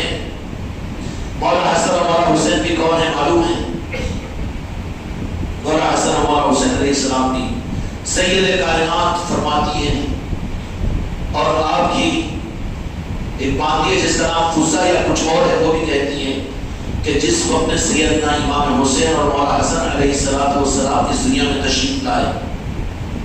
تشریف لائے مکے کے اندر میں، اچھا یزید تو نہیں تھا اس وقت میں، مگر تھا ابو جہل ابو لہب۔ ابو جہل ابو لہب کا مسلک ہی ہے یزیدیت، سمجھ میں آئی بات؟ چلو یہ لنک بھی ہم جوڑ دیے، کوئی نیا نہیں ہے۔ یزیدیت اصل میں مسلک ہے ابو جہل ابو لہب کا، اور وہ مسلک ہے ابو جہل ابو لہب عداوت مولا علی اور مجدد پاک سے ہے، اور گستاخ مصطفیٰ سے ہے، اہل بیت سے عناد پر قائم تھا ابو جہل ابو لہب کو۔ جانتا تھا ابو جہل کہتا تھا کہ نہیں مانتے ہیں کہ ہمارا، اپنی زبان میں کہتا تھا وہ، ہم نہیں کہہ سکتے، لیکن بے شک سچا اور صادق اور امین ہے، لیکن پھر تابعداری کیوں نہیں تو میری سرداری کیسے رہے گی؟ جاننے کے باوجود بھی انجان ہونا یہ جیسے یزیدیوں کی پہچان ہے۔ تو ان کا باوا آبا و اجداد مسلک یزید کا اصل سرغنہ ابو جہل ابو لہب ہے۔ میرے آقا کی حیات ظاہرہ میں ابو جہل ابو لہب کا جو مسلک اور مشرب تھا وہ یزیدی تھا، انعام تھا میرے مصطفیٰ کے اہل بیت سے، آل علی اور آل علی سے۔ تو اس نے کیا کیا؟ امام حسن اور امام حسین علیہ السلام کی ولادت کا زمانہ جب قریب آیا تو سید کائنات فاطمہ الزہرا سلام اللہ علیہ کہ ولادت کے وقت میں عورتوں کی داغی کی ضرورت ہوتی ہے، تو اس نے وہاں پر ایسی پابندیاں لگا دی۔ سید کائنات سیدہ فاطمہ الزہرا سلام اللہ علیہ کی ولادت کے وقت میں سیدہ خدیجہ الکبریٰ رضی اللہ عنہا نانی جان ہماری، ان پر ایسا ماحول مکے کے اندر میں ایسا ماحول بنا دیا، کیا بولتے ہیں اس کو، کریٹ کر دیا ماحول، ذرا انگلش میں بولنا، منہ کھولو ترجمہ کے مطلب کو، ایسا ماحول کریٹ کر دیا کہ کوئی عورت خدمت کے لیے نہ جائے، کوئی عورت خدمت کے لیے نہ جائے، اور کوئی اگر کسی کو بلائے بھی تو مدد نہ کرے۔ سیدہ خدیجہ الکبریٰ رضی اللہ عنہا فرماتی ہیں کہ جس وقت میں سید کائنات کے تولد کے ہونے کا وقت آیا، ارے بابا وہ لوگ نور ہیں، نور والے ہیں، نور کو روک نہیں سکتے، سورج کی روشنی کو کوئی رکا نہیں سکتا۔ یہ الگ بات ہے کہ محروم ہونے کے اپنے گھر پر چھت لگا لو، لیکن دنیا کو روک نہیں سکتے۔ کوئی سورج کی روشنی کو پوری دنیا پر نہیں آنا، یہ اس کا فارمولا کامیاب ہوگا کیا؟ تیری چھتری سے تو بچ جائے گا، محروم ہو جائے گا، لیکن پوری دنیا کو محروم نہیں کر سکتا۔ تو اللہ تبارک و تعالیٰ نے نور کی صورت میں پنجگت پاک کو دنیا میں ظاہر کیا، ان کے ہاتھ سے دنیا کو تم محروم نہیں کر سکتے ہو، تم محروم ہو گے اپنی بدبختی کی وجہ سے۔ سید کائنات کے تولد کا جب وقت آیا تو کوئی ساتھ دینے کو تیار نہیں، بلانے پر کوئی آنے کو تیار نہیں۔ تو خدیجہ الکبریٰ رضی اللہ عنہا ارشاد فرماتی ہے کہ میں نے اچانک دیکھا کہ میرے گھر کے کمرے کے اندر میں 4 عورتیں بڑی حسین اور جمیل جنت کی حوروں کی طرح سے کھڑی ہوئی ہیں۔ تو کہا سیدہ نے کہ کوئی مکے کی عورت تو آنے کے لیے تیار نہیں، ماحول ایسا کریٹ کیا گیا کہ خانقاہ کو جاؤ، وہاں پر مت سنو، اگر گئیں گے تو قدم بوسی کر کے مشرک ہو جائیں گے۔ یہ تو پرانی ریت ہے ان کی، حق کو چھپانے کے لیے وہ سب کچھ کرتے ہیں۔ تو کہا کہ تم کون ہے؟ تو کہا کہ ہم مکے کی عورتیں نہیں ہیں بلکہ ہم آپ کی خادمہ بن کر آئے ہیں۔ ایک نے کہا کہ میں حضرت مریم ہوں، اور ایک نے کہا کہ میں حضرت آسیہ ہوں، ایک نے کہا کہ حضرت حوا ہوں، اور ایک نے کہا کہ میں وہ ہوں جو آپ کی خدمت کے لیے آئی ہوں۔ یہ جو شہزادی پیدا ہونے والی ہے یہ زمین کی نہیں بلکہ یہ تو عرشی نور ہے، ان کی خدمت کی سعادت حاصل کرنے کے لیے ہم تمہارے لیے آئے ہیں۔ دنیا ہمارے سارے دروازے بند کریں گے، رب پھر روحانی اور نورانی دروازے ان کے لیے کھولے گا۔ جو نورانی نظام والے ہوں گے وہ دنیا کے دروازوں کی فکر نہیں کریں گے، ان کو کوئی مطلب نہیں ہوگا اس سے۔ کل پٹیاں نہیں بیٹھیں گے، لوگ زیادہ جمع نہیں ہو رہے، لوگ اندر نہیں کر رہے، اور وہ نہیں ہو رہا، نہیں کل پٹیاں نہیں بٹھا لینا، یہ یزیدیوں کی پہچان ہے۔ حق والے تو سپاہی ہی ہوتے ہیں، 72 بھی ہو تو کوئی پرواہ کی بات نہیں، اور 17,000 18,000 گزرا ہو تو کوئی فکر کی بات نہیں۔ ان کی حکمت بس نہیں ہوتی کہ ان کی نظر ادھر ہوتی ہے. اور یہی معاملہ سید کائنات فاطمہ الزہرا سلام اللہ علیہ فرماتی ہیں. سلام اللہ علیہ کیا فرماتی ہے کہ جس وقت امام حسن اور امام حسین علیہ السلام دنیا میں تشریف لائے، میں نے دیکھا کہ گھر کے اندر ایک نور کا ٹکڑا اترا ہے. بشارتوں میں کہا کہ سرداران نوجوان جنت تمہارے پاس تشریف لانے والے ہیں، بشارت سنائی جا رہی ہے سید کائنات کو. اور کہا کہ وہ ایسے ہیں وہ ایسے ہیں. جب تولد ہوئے تو مجھ کو عنبر سے زیادہ کمرہ مہک گیا. لوگ دیکھنے لگے کہ یہ خوشبو کہاں سے آ رہی ہے، جو کہ نور والے اور خوشبو والے تھے، خوشبو والے تھے. اب یہ خوشبو پسند نہیں آئی. ابو جہل اور ابو لہب کو ناک بند کرنا شروع کرے، کانوں میں ڈالنا شروع کرے. اور انہی کی اولادوں میں آگے یزید کی صورت میں قیامت تک یزیدی چلتے رہیں گے، جن کو اہل بیت کی عصمت برداشت نہیں ہوگی. وہ بلڈ کینسر والے ہوں گے جن کو پنجتن پاک کی عصمت برداشت نہیں ہوگی. اب اپنے کو بچانے کے کانوں میں انگلیاں ڈالیں، اپنے کو بچانے کے لیے کہیں گے ارے وہ شیعہ ہے، یہ رافضی ہے، پیچھا چھڑانے کے لیے ہے. ابو جہل ابو لہب یہ کہتا کہ ہم مانتے ہیں صحیح ہے، مگر مانتے کیوں نہیں؟ تو نے بولا ہمارا بچہ ہی، ہم ان کے مانے تو پھر ہماری سرداری کہاں رہتی ہے؟ ارے ہم تو پرانے لوگ، لیکن پرسوں کی خانقاہ اتنا عروج حاصل کیسے چل رہی ہے، یہ نظام ایسے کیسے چل جا رہا ہے؟ اچھا چل رہا سو اچھا ہے کہ نہیں؟ کیا اچھا ہے؟ وہ لال سرخ نشان بھی لگایا، بولے وہ شیعہ ہے، کیا ہے گی وہ علی بھی کہتے ہیں وہاں پر وہ بھی. تو کیا مطلب ہے کہ بدبو کے نظام والے خوشبو سے دور ہوتے ہیں، دور بھاگتے ہیں، ورنہ کون دور کرے گا؟ لیکن بدنصیبی ہوتی ہے کہ اتنے خوشبو کے نظام ہے امت کو. اس لیے میرے بچوں میں نے شروع میں عرض کیا کہ ان مجلسوں سے اٹھنے سے پہلے یزیدیت سے توبہ کر کے اٹھو اور اپنے بلڈ میں یزیدیت کے جراثیم کو محسوس کرو. تو تم اور میں بشمول میری بیٹیاں اور بچے بھی یزیدیت سے توبہ کر کے اٹھنا. اور یزیدیت کی پہچان کیا ہے کہ پنجتن پاک کے تذکروں میں دل نہ لگے، خوشبو کے اندر میں آنے کو جینا چاہے، بچنے کے راستے ڈھونڈے اور کسی طرح سے رکنے کے راستے ڈھونڈے. یہ یزیدیت کی پہچان ہے. ورنہ وہ تو ٹوٹ کر آئے گا، دوڑ کر آئے گا، وقت سے پہلے آئے گا، کیونکہ وہ خوشبو کا پرستار ہے. اور جو خوشبو کا پرستار نہ ہو، مجبوری کے لیے آئے گا تو بچنے کی وہ کوشش کرے گا. یہ یزیدیت کی پہچان ہے.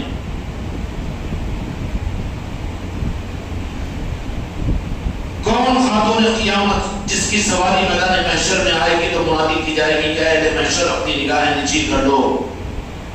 کیوں منادی کی جائے گی میدان قیامت کے اندر میں؟ اب بہر ہو رہا ہے سید کائنات کو یاد کرنے پہ شیعہ اور رافضی بول رہے ہیں. اللہ منادی کرے گا سید کائنات کی. جب کیا ہوگا؟ جب شرمندہ نہ ہو. اس کے لیے انتظام ہے خانقاہ محمدی کا. قیامت کے میدان میں اب سید کائنات کی ولادت کی محفل خانقاہ میں ہو رہی ہے اور آپ کے اس دنیا سے بڑا فرمانے کی محفل. ارے یہ کیا محفلوں کی ضرورت ہے؟ تو یہی محفل کا سابقہ تو قیامت میں پڑے گا پاگل تجھے. اور یہ حدیث و قرآن کی بات کر رہا ہوں کہ کیا ہوگا کہ اہل محشر اپنی نگاہوں کو نیچی کرو. کیوں کہ محمد صلی اللہ علیہ وسلم کی شہزادی سید کائنات فاطمہ الزہرا سلام اللہ علیہ تشریف لا رہی ہے. میدان محشر میں اعلان ہوگا. اب انہیں کئی کو بولنے مانا، اس کی گردن کو توڑا جائے گا. اور میرے بچوں کو نہ مانو، اپنا ٹیسٹ کروا لو اور خود اپنے سے رپورٹ لے لو کہ ہمارے اندر میں کہیں یزیدیت کا بلڈ کینسر تو نہیں ہے. اس کے لیے اس کینسر کو ختم کرنے کے لیے ٹریٹمنٹ کر لو. اس کا ٹریٹمنٹ وے آف ٹریٹمنٹ علی اور اولاد علی کی محبت اور پنجتن پاک کی محبت اور عظمتیں ہیں. اور وہ جو نظام قیامت تک کے لیے بلڈ کینسر کو دور کروانے کے لیے میرے آقا نے جو رکھا ہے امت کے لیے، وہ کیا ہے کہ میں تمہارے درمیان میں دو چیزیں چھوڑ کر جا رہا ہوں. کیا فرمایا؟ غدیر خون کے موقع پر یہ حدیث کو بیان فرمایا. دو چیزیں چھوڑ کر جا رہا ہوں، ایک تو قرآن پاک اور دوسرے اہل بیت کی محبت، اہل بیت کی عطرت. دونوں کو چھوڑ کر جا رہا ہوں. یہ امت کے لیے بلڈ کینسر کا علاج ہے. یہ قرآن تو ہے، اہل بیت کی محبت نہیں ہے. تو اس قرآن کے ایک پارے سے ثابت کر اہل بیت کی محبت. کیا ثابت کر؟ اور جو وہ یہ نہیں ہے جو دامن چھوٹ گیا اہل بیت کا تو قرآن تجھے ہدایت نہیں دے سکتی، قرآن سے تو گمراہ ہو جائے گا۔ اس لیے جہاں قرآن ہو وہیں پر اہل بیت ہو، وہی خوشبو والے ہیں، وہیں پر جا کر بیٹھو، نہ خریدو بھی تو خوشبو مل جائے گی۔ جہاں پر اہل بیت کے تذکرے ہو، جہاں اولیاء کے تذکرے ہو، جہاں عاشقین جنت پاک ہو اور اولیاء سے محبت کرنے والے ہو اور ان کے پاس قرآن بھی ہو تو وہ خوشبو والے ہیں، نہ خریدو بھی تو خوشبو مل جائے گی، نہ خریدو بھی تو خوشبو مل جائے گی۔ برخلاف اس کے قسمت میں نہیں ہے، خوشبو برداشت نہیں ہو رہی تو جا کے گندے نالوں میں بیٹھے گا نا، ہوٹل میں بیٹھ رہا ہے، جا کے وہاں بیٹھ رہا ہے، جا کے یہاں بیٹھ رہا ہے، ان کے پاس میں جانا ہے جہاں پر بدبو ہے، وہ گمراہیت، یہ شرک، وہ بدعت، وہی مسجدوں میں جانا، وہی بیانات سننا، کیوں کہ بدبو والوں کا مزاج تجھے بھا گیا ہے، یزیدیت کا بلڈ کینسر تجھے ہو گیا ہے، اب تو کیا کرے گا، تو مجبور ہو گیا ہے، تیرے سونگنے کا جذبہ بھی ختم ہو گیا، تیرے دیکھنے کی نظر بھی کمزور ہو گئی، اس لیے تجھے نہ صحیح دکھ رہا ہے نہ صحیح سوگا جا رہا ہے۔ اس لیے معاملات کے اندر یہ دیکھنا ہے، آقا نے پیمانہ دے دیا کہ کیا دیا کہ قرآن پاک اور اہل بیت کی محبت کو چھوڑ کر جا رہا ہوں، یہ دونوں چیزیں میری امت میں صحت کے ساتھ میں چلتی رہے گی، حتیٰ کہ قیامت کے میدان میں حوض کوثر پر مجھ سے آ کر ملے گی۔ اس لیے میرے بچوں، دنیا کو لات مار دو، جہاں پر جنت پاک کے تذکرے ان کی محفلیں ہیں، یا حسین کی محفلیں ہیں، محرم کے تذکرے ہیں، کربلا کے تذکرے ہیں، مولا کائنات کے تذکرے ہیں، اولیاء اعظام کے تذکرے ہیں، غوث و خواجہ کے تذکرے ہیں، اس وقت میں تو دنیا کو لات مار کر اپنے آپ کو ثابت کرو کہ ہم حسینی ہیں۔ یہ ثابت کرنے کی ہمت نہیں تو اس بات کی دلیل اپنی زندگیوں سے دے رہے ہیں، مجبوری ہے، یزیدیوں کی طرح زندگی میں ہم جا رہے ہیں۔ قرآن مجید کے اندر اللہ تبارک و تعالیٰ نے منافقین کی پہچان یہ بیان فرمائی کہ رکوع سجدے کرتے ہیں لیکن بوجھ سمجھ کر، خوشی اور رغبت کے ساتھ میں نہیں، منافقین کی پہچان بیان کی کہ وہ بوجھ سمجھ کر بادر ناخواستہ مجبوری کے لیے۔ تو یہ تو یزیدیت کے جراثیم اور بلڈ کینسر کی پہچان ہے۔ تمہارا میرا دل ان محفلوں کے اندر میں اپنی چاہتوں اور غموں کے ساتھ میں نہیں لگ رہا ہے، بچنے میں زیادہ خوشی محسوس ہو رہی ہے، آنے کے اندر میں زیادہ اپنے آپ کو مجبوری سمجھ رہے ہو، فارمیلٹی پورا کرنے کے لیے آ رہے ہو تو چیک اپ کر لینا، رپورٹ لے لینا کہ یزیدیت کے جراثیم بلڈ کینسر ہے تم کو اور مجھ کو۔ اس کے برخلاف میں ظہر سے تیاری شروع ہو جائے کہ آج خوشبو کی مجلس میں جانا ہے، جنت پاک کے تذکروں میں جانا ہے، یا حسین کی محفل میں جانا ہے، سید کائنات کے تذکرے میں جانا ہے، تو پھر یہ اس بات کی علامت ہے کہ تم خوشبو کے رسیا ہو، خوشبو والے ہو، اور خوشبو والے ہی تو خوشبو کے مقام پر پہنچیں گے جس کا نام کیا ہے؟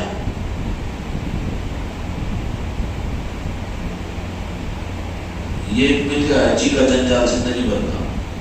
خوشبو والے کہاں پہنچیں گے؟ جنت میں۔ ابھی نو چل رہی ہے 3 میل پیچھے چلے تھے، وہاں کیا پوچھ لیں تو پھر کیا پہچان ہے؟ جن کو ان محفلوں کے اندر میں ذوق پیدا ہو، عظمت محسوس ہو اور دل کھول کر دل کی خوشیوں کے ساتھ میں خوشبو کے دل دادا ہوں گے، وہ جنتیوں کی پہچان ہے۔ اور جن میں یہاں پر بچنے کی مجبوری کے لیے جانا پڑتا، نہیں تو کہاں فون آتا کہ پیر کو مرید بنے، مجبوری کے لیے کھانے جھکا کے پیروں کو ٹیڑے ٹیڑے ڈالتے ہوئے بوجھ بن کر آگے بڑھ گئے، تو پھر کس کے لیے ہے؟ قرآن مجید اللہ تعالیٰ نے فرمایا کہ وہ اعمال اور عبادات کرتے ہیں لیکن بادر ناخواستہ مجبوری کے لیے اکتاہٹ کے ساتھ میں بوجھ سمجھ کر کرتے ہیں۔ اللہ میرے سارے مریدین کو اس نظاموں کو بوجھ نہ بننے دے، رغبت اور خوشی کی ظہر کے بعد سے تیاری ہو کہ نہیں، مغرب کے بعد ہم کو خانقاہ میں پڑھنی ہے، وہاں مجلس میں رہنا ہے اور وہاں جانا ہے، یہ تمہاری تیاری، تمہارے خوشبو ہونے والی کی علامت ہے۔ ورنہ خوشبو والے ہیں یا بدبو والے، صحت مند ہے یا بلڈ کینسر والے ہیں، یزیدی ہے یا حسینی مزاج والے ہیں، نتیجہ اپنے سے لے لینا، پیر سے نہیں پوچھنا، ٹھیک ہے نا؟ اللہ تعالیٰ ہم کو اور آپ کو خوشبو کی زندگی عطا فرمائے اور حق کی راہ پر اپنے آخری سانس کو لینے کی توفیق عطا فرمائے، جنت پاک کی محبت میں اپنی دل کی دھڑکنوں کو لگانے کی توفیق عطا فرمائے، ان کی محبتوں میں اپنی جان و مال، اپنی آل اولاد کو قربان کرنے کا جذبہ ہم کو اور آپ کو عطا فرمائے۔ میرے بچوں 3 دن ابھی محفل کے مسجد میں باقی ہے، اس کے بعد پھر اپنے گھروں میں یاد حسین کی محفل ہوگی، جہاں بھی ہوگی، تقاضے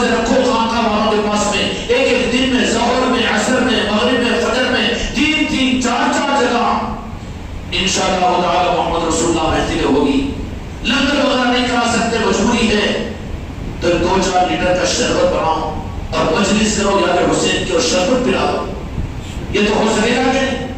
اور جو کریں گے وہ گھروں میں بند ہو کر دروازے لگ کر منافقوں کی طرح سے نہیں، یزیدیوں کے ڈر سے نہیں، بلکہ اعلان کریں گے کہ ہم حسینی ہیں، ہمارے اندر میں حسینی صفات ہے، ہم مریض نہیں، ہم بیمار نہیں، بلڈ کینسر والے نہیں ہیں، بلکہ ہم تو صحت مند ہیں۔ اس کے لیے اعلان ان مجلسوں کو کرنا ہے، جس کی جتنی ہمت، جتنی طاقت، جتنا ذوق اور جتنا جذبہ ہے، اس اعتبار سے نظاموں کو لے کر آگے بڑھو۔ ہم پوری چھوڑ دیتے ہیں اپنے مرید اور خلیفاؤں کو کہ تم اپنے ذہن و فکر کے ساتھ میں مولا حسین کے تذکرے کو جس انداز سے انسانیت کے سامنے ظاہر کرنا چاہتے ہو تم ظاہر کرو۔ اختیار ہو تو مندروں کے پاس میں جا کر یاد حسین کرواؤ، اختیار ہے تو اپنے سسرالوں میں کرواؤ، اختیار ہے تو اور لوگوں کے سامنے کرواؤ، اختیار ہے تو روحانی بستیوں کے اندر جا کر کرواؤ، ٹھیک ہے؟ اللہ تعالیٰ حق پر استقامت اور حق کے ساتھ دنیا سے واسطہ مقرر فرمان، بحق لا الہ